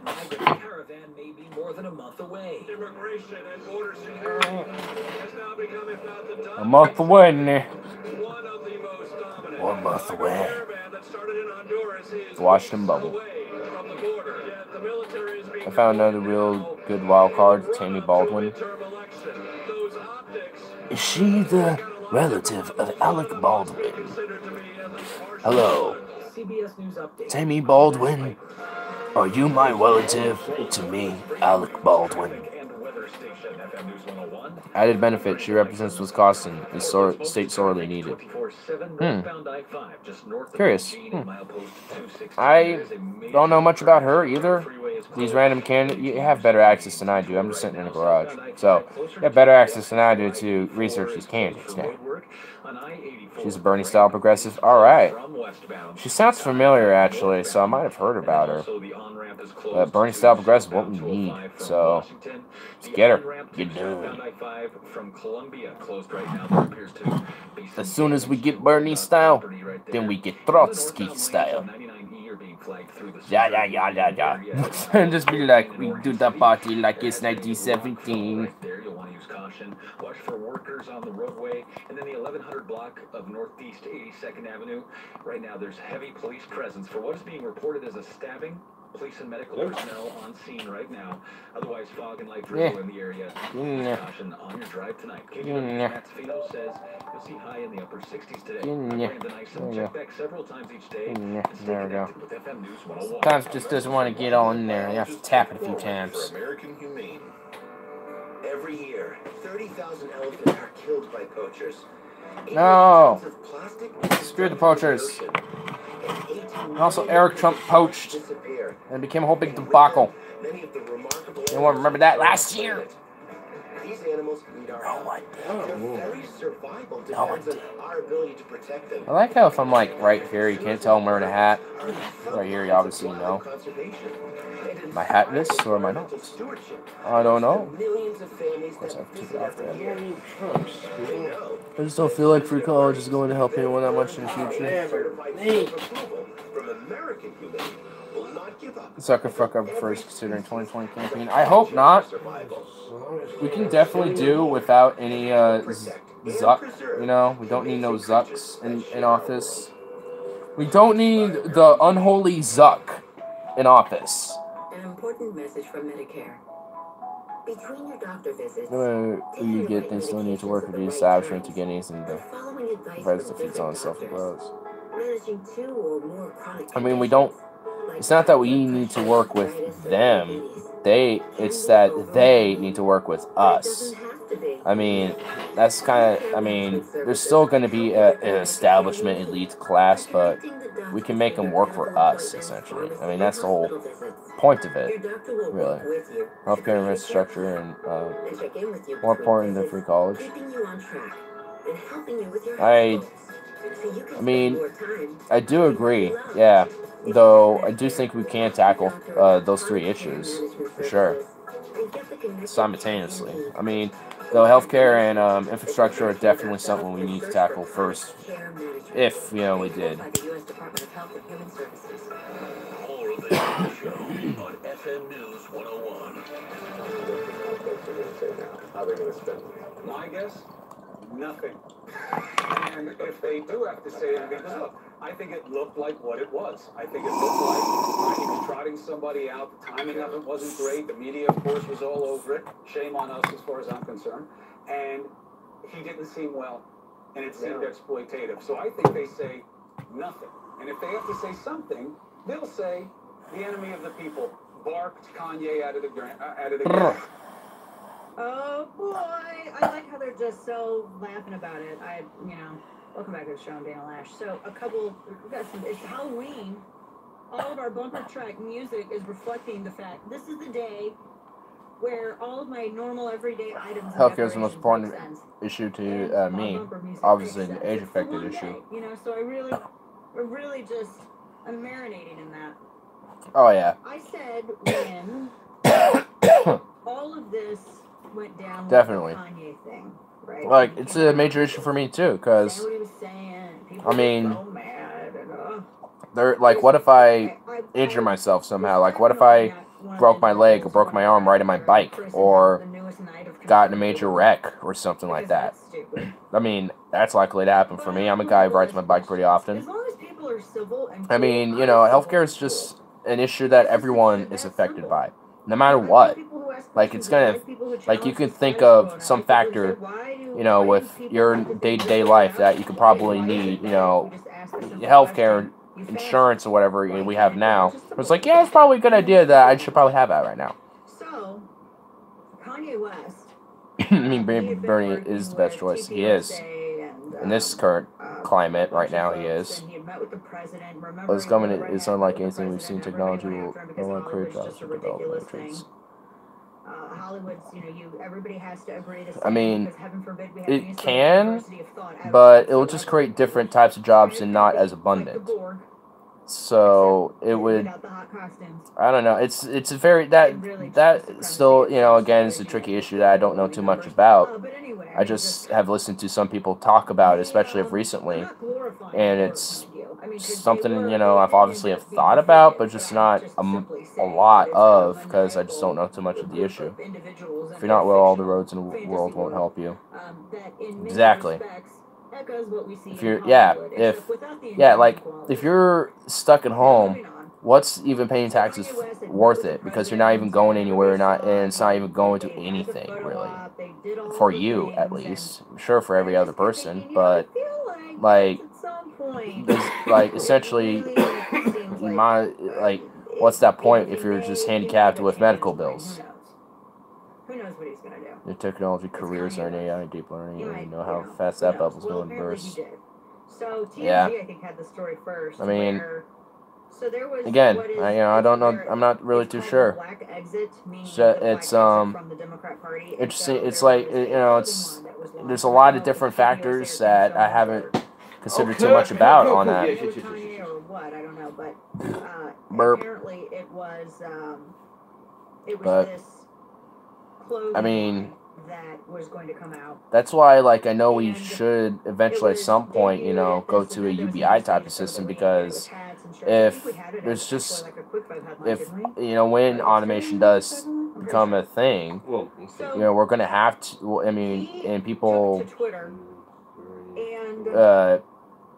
and if people don't, Kanye West took to Twitter, and this was after it was if there's like no jobs for people, then what are they gonna do? How are they gonna sustain themselves? I mean, honestly, that's why I feel like this entire system we have now is not sustainable, because for me personally, I think we probably should be transitioning towards a resource-based economy, and to me, with at least currency how it is now is not going to be sustainable. It needs to, I don't think it needs to be scrapped at all. I don't think I'd go that far, but it definitely needs to be restructured in how it's operated as. It can still be in its base value, what it is, but just the way it's used, essentially, it's just not going to be sustainable, and the whole system is not going to be sustainable especially with climate change becoming an effect, with automation, with AI starting to become being talked about. I mean, and there's just so many considerations to take into that fact, and plus we're just so globalized as it is, and so interconnected with our technology and can communicate so vastly, how I am now. If I don't even know where everyone is really, besides Stefan's obviously in Montana, and I know someone's in Philly, but I don't know where everyone is watching this shit, but the ability that we are able to do that is just at this point, these wars and hostilities are just not going to be sustainable in the long term for us, and we definitely need restructure how we go about looking around the world for everything and how we've done. But exactly, people think this guy's falling with Trump, but I live for Nixon. Yeah, I mean, history tends to repeat itself. Biden this time. Yeah, because the Democrats don't learn. That's why they're terrible and they're shit. I mean, yeah, they're not going to learn, so they're going to push Biden because, the establishment, you gotta have an establishment candidate. That works. Yeah. I mean, because they're probably not going to do Hillary, because that's going to be an abysmal failure if she tries to go against Trump, so she's probably going to be running in 2024. But that's probably a likely case that's going to happen. When first we have to punish the wealthy this time. Yeah, and we have to do what Iceland did and go further. I think we need to arrest them, fucking break up the banks, break up Wall Street, and I'll even open up to the idea of a public banking system too, and also expand with credit unions as well. Hillary's out of the picture. Good. She needs to fucking go away. The whole world is Hillaried out. She can literally she can croak and die tomorrow, and I would celebrate it. I would celebrate it. Fuck her. In fact, I will celebrate the thought of it, and I know I'm gonna live to see that day. Cheers to that shit. If there's one person I'd just be glad to see just gone from the universe in every sense in the imagination, it's her. Just fuck her. And I don't even want to sound like I just absolutely just want to wreck, but I'm gonna wreck right now. Hold up. trying to convince you that they're the underdog. They're not. They Logan here. The Logan effect. They're not counterculture. He thinks like people just say Hillary because she's a woman. I am a woman. I am Hillary Clinton and I am a woman. Vote for me. That's what's counterculture. It's counterculture And to believe that you don't have to sit here and go. She's just your stand establishment politician. That's what's bad. That is bad. That is what's bad about her. I mean, that's the whole problem. She's like the antithesis. She's like the gold standard of what a standard establishment politician should be. She's absolutely terrible in that sense. But anyway, there's something taboo. And she like, and he has such like a sympathetic view on her. She's like, and I'm just sitting here like, are you fucking kidding me? Do you not? Oh my god. And then it's just like, yeah, but you know, like what other politicians does? And it's just like, and that exempts her. So he's got some bitch, please. Like, you know, there's other people, there's other women like. She's been completely villainized by the right. How is she worse than Biden? Well, she probably would have increased the war in Syria. Her foreign policy was, at least in the campaign, definitely way worse than Trump's. So now, I don't know. Like, I definitely don't know if she would drop a Moab, but she wanted to still no-fly zone in Syria. What does that mean? Well, no one's allowed to fly over certain regions, which are those no-fly zones. So what if Russia violates that no-fly zone? Well, they're going to get shot down. What does that mean? Well, if the U.S. shoots down a Russian aircraft, that means that's an act of war. So Russia's probably going to declare war on the U.S. And what does that mean? Probably World War III. So she was probably going to... So would Biden? Well, yeah, they're both terrible and dog shit. Like, my argument is both of them are dog shit. Like, I mean, Courtney will never admit the collapse until success are different from most people that will be him in real life and normal. Will never. Yeah, but yeah, like that to me is an entire problem, which is why I see those corporate establishment Democrat types like Biden and Hillary to be the antithesis of the problem. Like, I mean, I want them to go away, like all of them. I don't want like no fucking Biden or any fucking Hillary running again, you know, like at all, period. Like, they're terrible, and they're not, they don't learn. The whole establishment corporate Democrats don't learn, and they're gonna run these type of fucks again, and they're gonna lose again if they do that. And I'm sure if Bernie runs again, I hope, and I'm pretty sure he will, just mop the floor with all of them. And if he does, which if he runs, and if he runs, then he probably will mop the floor with all of them, and then he'll probably be the nominee, and then he'll mop the floor with Trump. I mean, that's probably what would happen if he were to run. So I don't know if he will again. I hope he does again, but he's literally just like the only best case scenario to help us get at least us more pushed to the left again, you know, in this country, because we definitely need to do that. I shouldn't say that as a person who's trying to get right with the Lord. I really shouldn't, but I mean.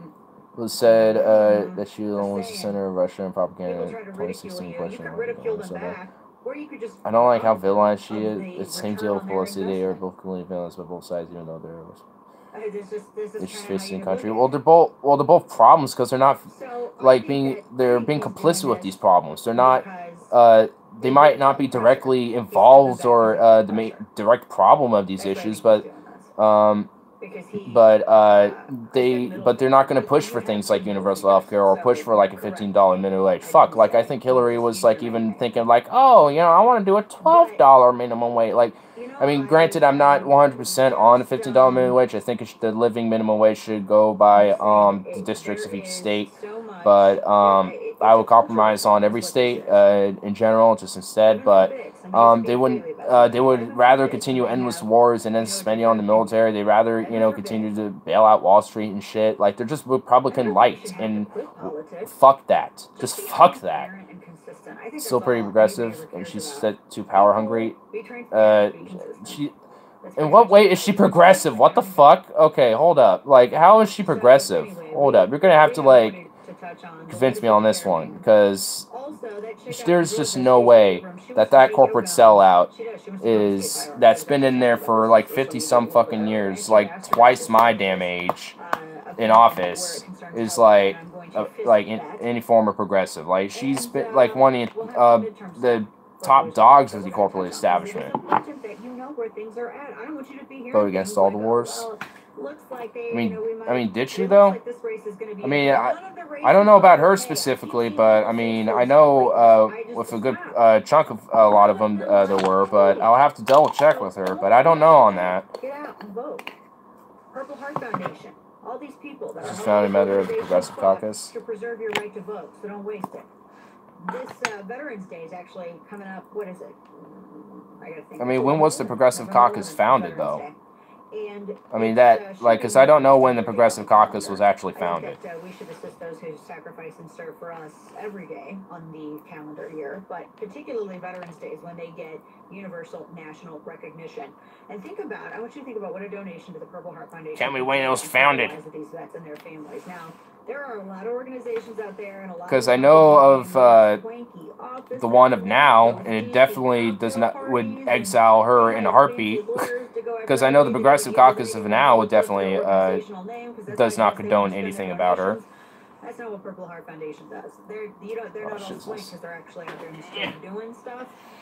The Purple Heart Foundation is a private organization, and everything that they do, from educational scholarships to job training to PTS support to get homeless vets off the street, to sending out one of their other national service officers out to go through the paperwork to get benefits. All of that is funded by donations. Well, was she the main founder, or was she a co-founder? Purple Heart Foundation, they're volunteers. Veterans. She had to leave when she became a minority leader. Volunteer veterans helping other veterans. So all of this is supported by you, not the federal government. This is the best way to steward your fellow man. To find out more about all the ways you can pledge your support, visit givetopurpleheart.org. They take many forms of donations, cash as well, I mean, they're 100% tax deductible. Give to purpleheart.org or call it was responsible for the Republican Tea Party co-founder.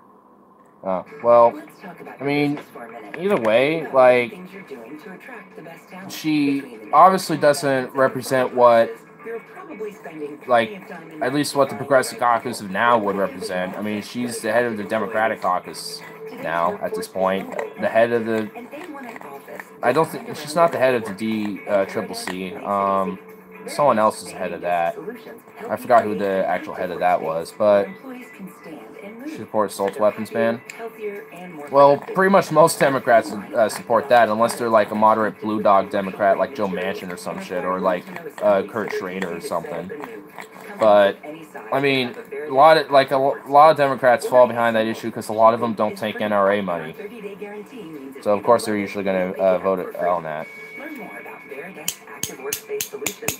Vote against the balanced budget amendment. Balanced budget amendment. That kind of, at least in the title, that sounds good. So what was the balanced budget amendment? Because I haven't heard about that one. Is Schrader being challenged from the left? He was, but it was mainly on a gun rights issue. But because Kurt Schrader is very moderate on guns, and his challenger Peter Wright didn't win. But I did vote for him though. But unfortunately, he did not win. With the ETS loader, no more mag thumb. You will never load the same way again. This is the best $30 you will simultaneous intermediate event of a recession. Ah, okay. So, sounds good in name, details is dog shit. Basically, handcuffing the government to stop the corporations from fucking over our economy. Great! Super Bowl champion signed the most important contract of his life to serve in the Army National Guard. I've had a lot of military in my family. It's a big part of what my family's done for a long time. I want to go out there and make a difference. I didn't find that at my desk, so for me it was a pretty easy decision to make. I like how it's going to be like, my friends have like this Fright Night thing going on with like movies of horror films. I should probably do that later. And I'm just like, nah. I'll talk with everybody about politics and philosophy. I'm just like, we'll talk about that instead. As your skin, I forgive you. I forgive you for. Besides, these pumpkins are dope. We got yellow pumpkins, we got some orange pumpkins, we got like the traditional jack-o'-lantern. She helped pass the last minimum wage in 2007. Prom on spring break and at tanning salons when you were 16. All right, well, I mean, going through I mean, some things that she's done, like whenever they do something that's actually somewhat beneficial, you know, to the people, you know, I'll be like, all right, you know, whatever. But it, you know, but you know, I mean, but they could go further on these issues too, and a lot of times they don't fight hard enough. She did vote in favor of the Patriot Act. Yeah, I mean, everyone basically but Bernie voted for that. So, I mean, it, like, that, I mean, I'll have to, you know, I haven't done ignorisms on politicians, actually, and I think this will be a really kind of an interesting opportunity to try that, and, just, like, talk about a politician, just a random one, just kind of go for their record, just kind of talk about them, be like, hey, this is who it is, you know, go for the record, go on the issues, how I feel about the person. Kind of an interesting idea, I don't know. Since we're kind of talking about Pelosi at the moment, she does not support single payer, so not progressive. Yeah, definitely not progressive. Like, I mean, she's one of these moderate Dems. She'll do cookie crumbs, like, you know, she'll,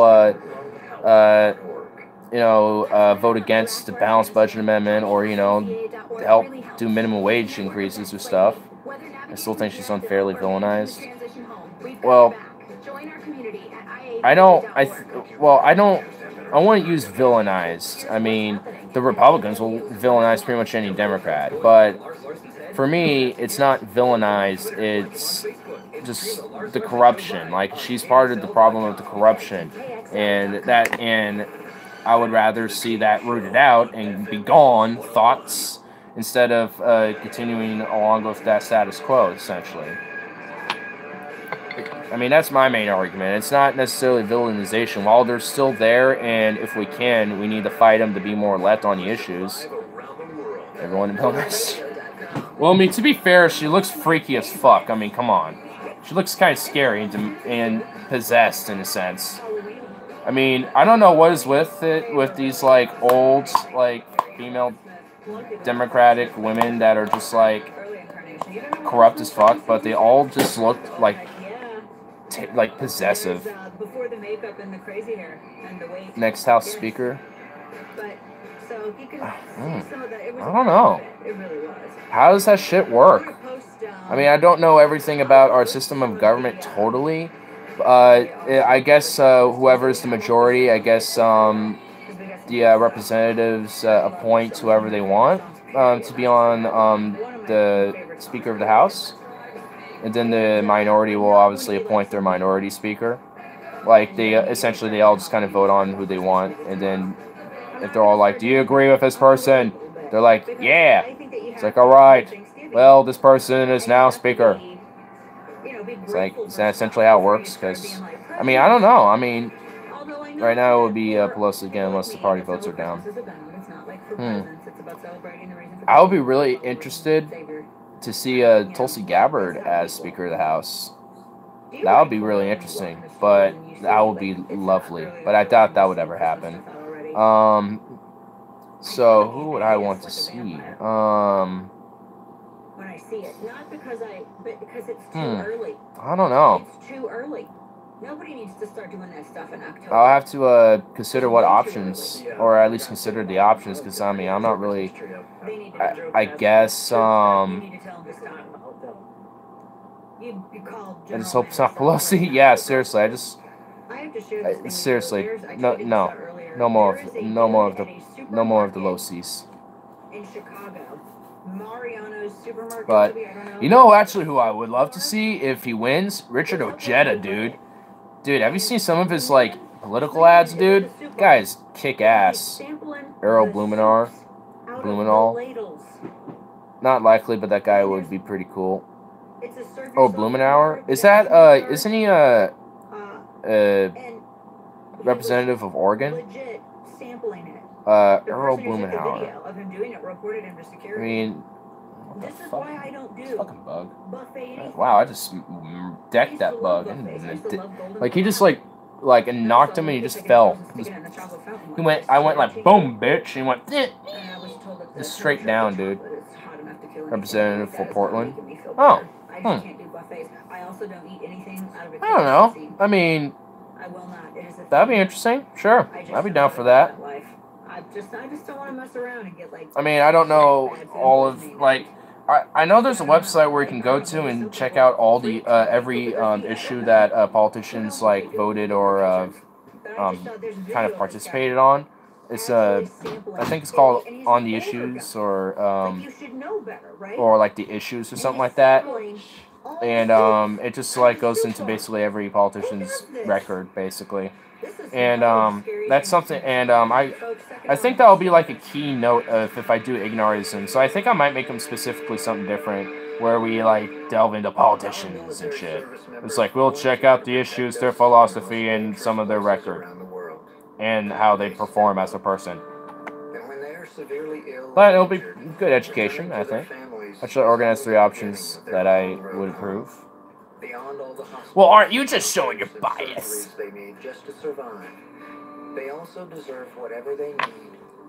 Isn't there essentially like 2 Republican and 3 Democratic representatives for Oregon anyway? So you pretty much have like all 3 of the Democratic options. Warrior Project long-term support programs were established to provide these brave men and women whatever they need to continue their fight for independence at no cost or life. So many of them need us, and it's time for a grateful nation to step up. Find out how you can do your part at findwwp.org.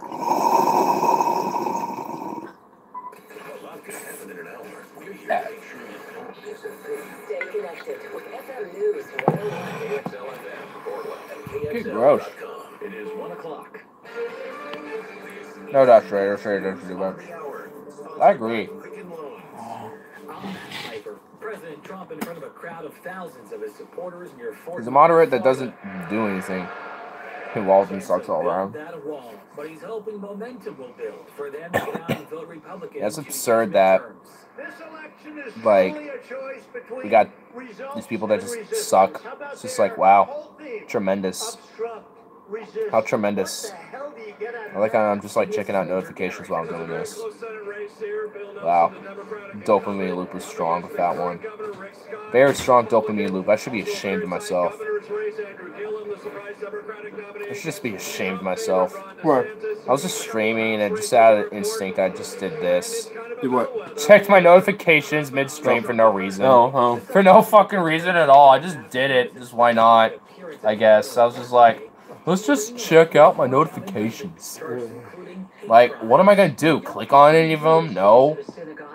Like, this is like, what am I gonna do with that?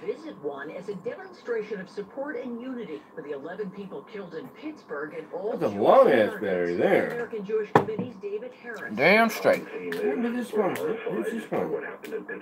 Reaction vids to movies? Holy shit, look at the time. Oh damn, son, yes indeed. Hey, it's 2 in the morning for you.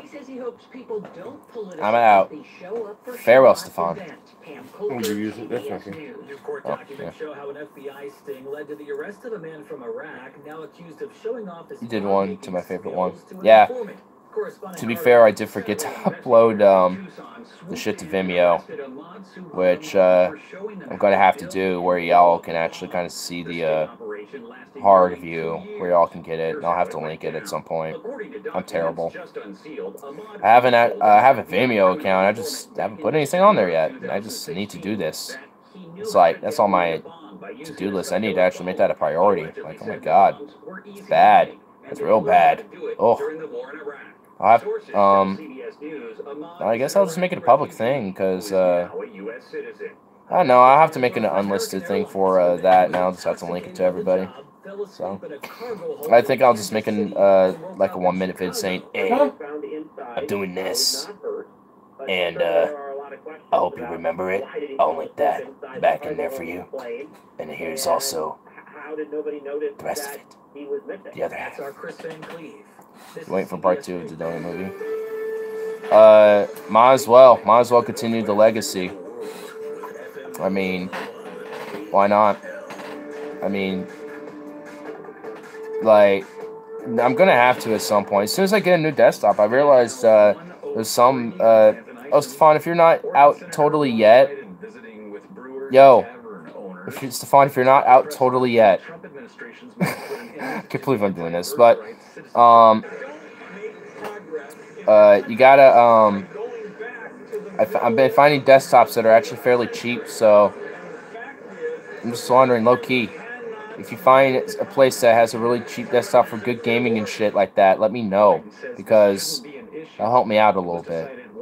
Because I've been looking around, but I just don't want to get gypped, you know what I mean? So I know you got the goods and the hookups with that shit. Just on your spare time, if you check out Poltergeist: Night of the Chicken Dead. The full movie's free on YouTube. Oh God, oh boy.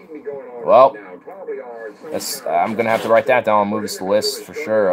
Oh boy, that sounds intense. That sounds insane.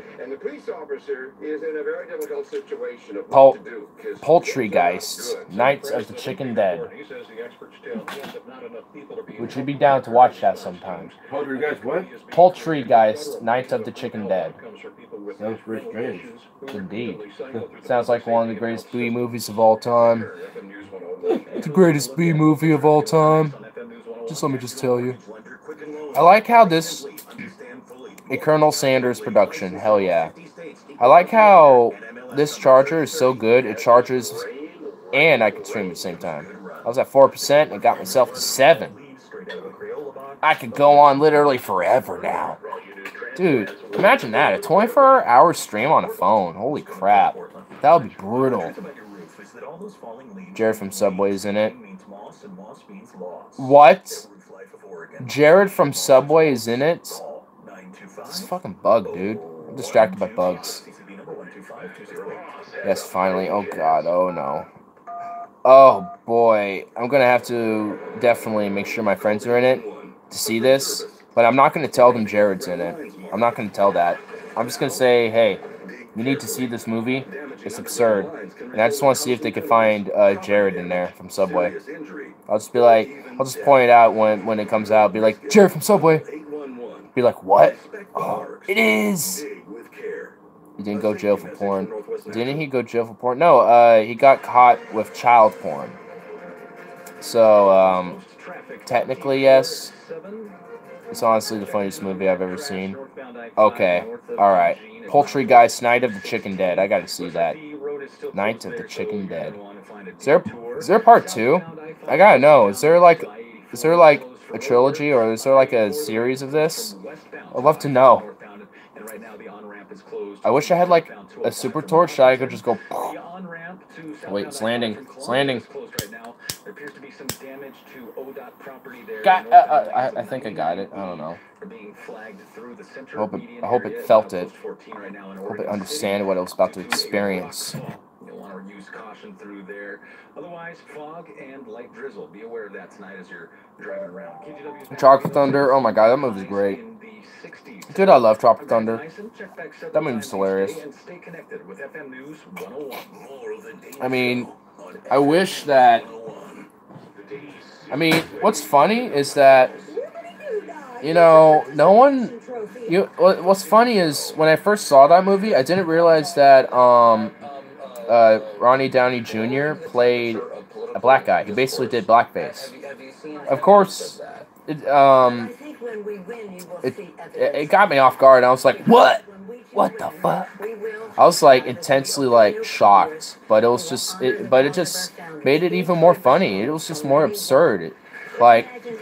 It literally made the movie even more hilarious. I mean, I kind of never. I knew what's his name? Ben Stiller was in it. I knew obviously he was in it. And I knew Owen Smith was in there.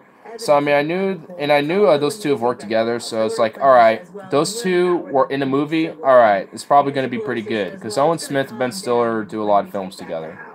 So I was like, all right, I'm down to see this. So when I saw it, I didn't realize it was Ron Downey Jr. And once it came out, I was like, whoa, absurdities. I guess there's a lesson your mama missed teaching you. I don't know, but my heavens. My heavens, what? Just not how it works. It doesn't work that way. I wanted to play. I'm confused. This was, let's see. We have this, I believe we do. I had it up on Twitter earlier as well. This was. Oh, how adorable. Using Twitter. When Georgia Democratic gubernatorial nominee Stacey Abrams.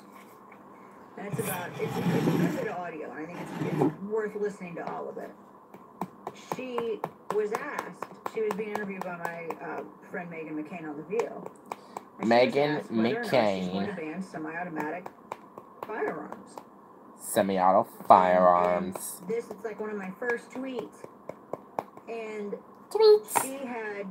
she was asked if she was going to ban semi-automatic firearms.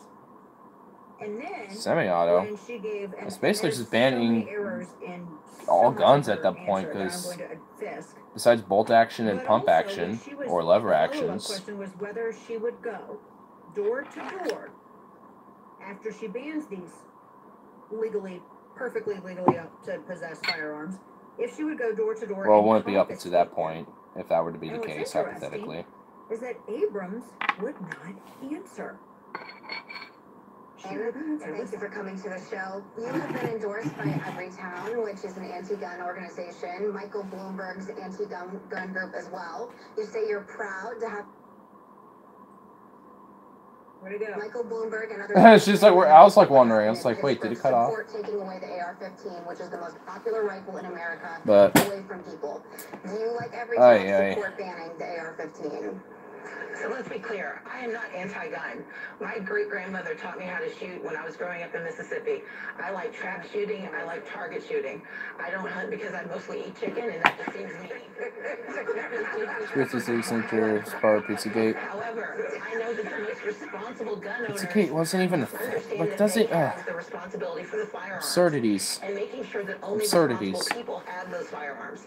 That's why I believe in a Dude, I'm on a food bus looking at that table and I'm thinking pumpkin pies with whipped cream. Oh, don't get me started. Not have access to weapons.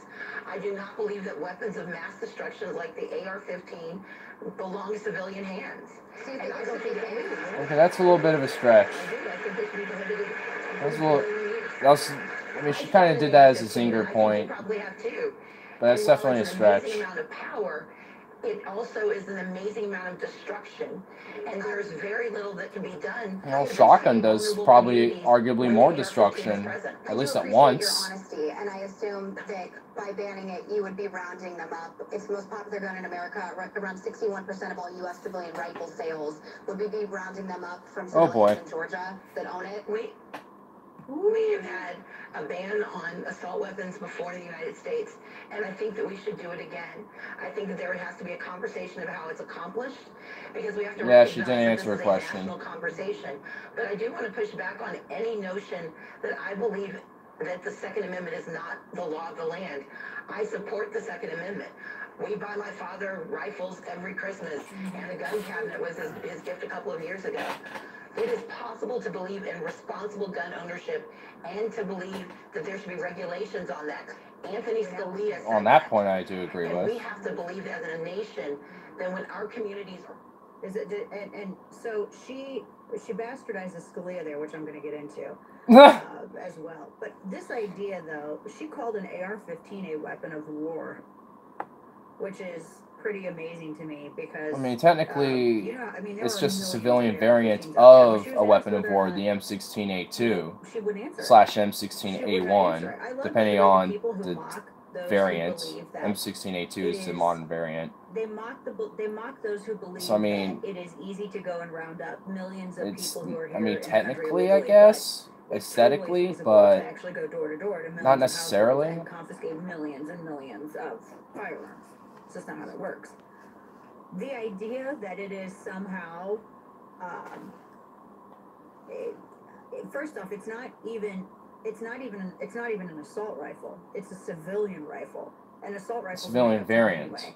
What people mean to say is that it's for military use. For her to sit here and define it as a weapon of mass destruction is insane. Because keep in mind, we just had. I mean, the whole bombs and some other things defined. I mean, for me at least, you know, like.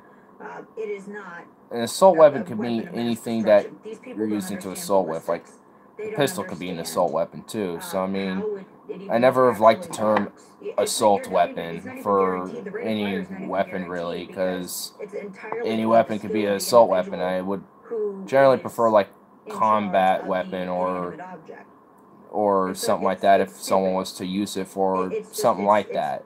I mean, which I can probably make them see an argument more for like for banning combat weapons, but I mean, I would have to see what their case is and maybe make a counter rebuttal case of what they would mean by that. But no one, not that I know of, not a lot of people really have made that type of conversation yet. So I don't know. But yeah, it's just like an IAA, it's a hiring issue to me. It's like you can eat like. I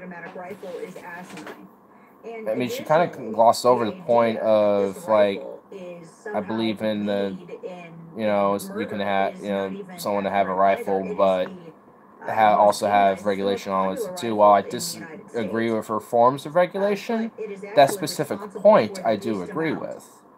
So I mean, you know, you can agree with someone's points, but disagree with how they can go about it. You know, like, which is why in a lot of cases the argumentation is probably more important than the conclusion or the solution in itself, because sometimes it'll alter the solution. Like, because with like gun regulation, that with all these different types of forms of regulation, you know, which includes like banning different weapons as well.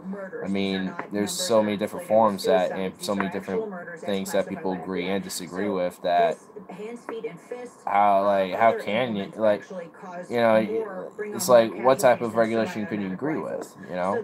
And I just personally disagree with banning, you know, because I don't see that as sustainable or feasible, and especially at least in this country. I think you can at least do what you can to get them off the streets, like do gun buyback programs, encourage at gun shops to sell back programs as well as there. Have them at like police stations as well, where you can go there and do buyback programs, and they can redistribute them from there, or recycle them, whatever they whatever have you. I mean, and that also goes as well as finding the black market weapons and recycling them and repurposing them for legal and actual just regular normal use, essentially. Like if they don't have serial numbers, then get them remade up and get serial numbers on them. I mean, stuff like that. So I mean, you know, it's just simple. You know, it's just like simple policies and simple regulatory solutions that would encourage trying to help get guns off the streets and shit, while at the same time help regulating people and make sure that certain people don't get, you know, guns, and it makes it a little harder for them to get access to it.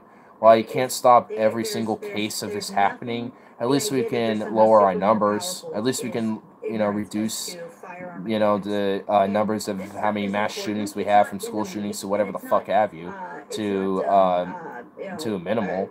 At least I don't know how lower the percentile can be, but I mean, at least maybe 50% at least. I mean, it's just, it just doesn't make sense that we can't have at least some form of regulation on weapons on a federal standard in this country, when we have such a big problem with them. So as they can properly reference the respective law for that specific term. And anyone who sits here and says it's splitting hairs, they don't care enough about the argument. They don't care enough about the issue, period. And that's the fact. That's the fact. The idea that, I mean, it is so kooky. Some of these, I mean, they sit here and go, oh my gosh, it's crazy the amount of power. It's crazy the amount of power this has. It's not actually. You know, good heavens. But when she says, and I want to pull this up, because she mentioned specifically very... Did you get my cheeseburger recipe I sent you? I thought you knew up, lol. When she mentioned Scalia, with loads of onions, you'll love it. Oh yeah, I got it. And I Problem with guns discussed with this, that is you'll get guns from back people some that time ago when really people aren't the began issue. trying to cherry pick what he was stating. People I were trying mean, to pervert the meaning of the Second Amendment and specifically. I mean that is an understandable point, and I do see that point. The ones that shouldn't have guns want to use the buyback program. That is true. I mean, people are going to collect guns if they want to collect guns. But, you know, I know people that, you know, do collect guns, like my brother even too. He wants to sell one of his to get another one instead. So, I mean, while it is, you know, while you are partially true that people who, well, you are true that, not really partially, but are true that, you know, the people that are going to use it aren't going to be the issue.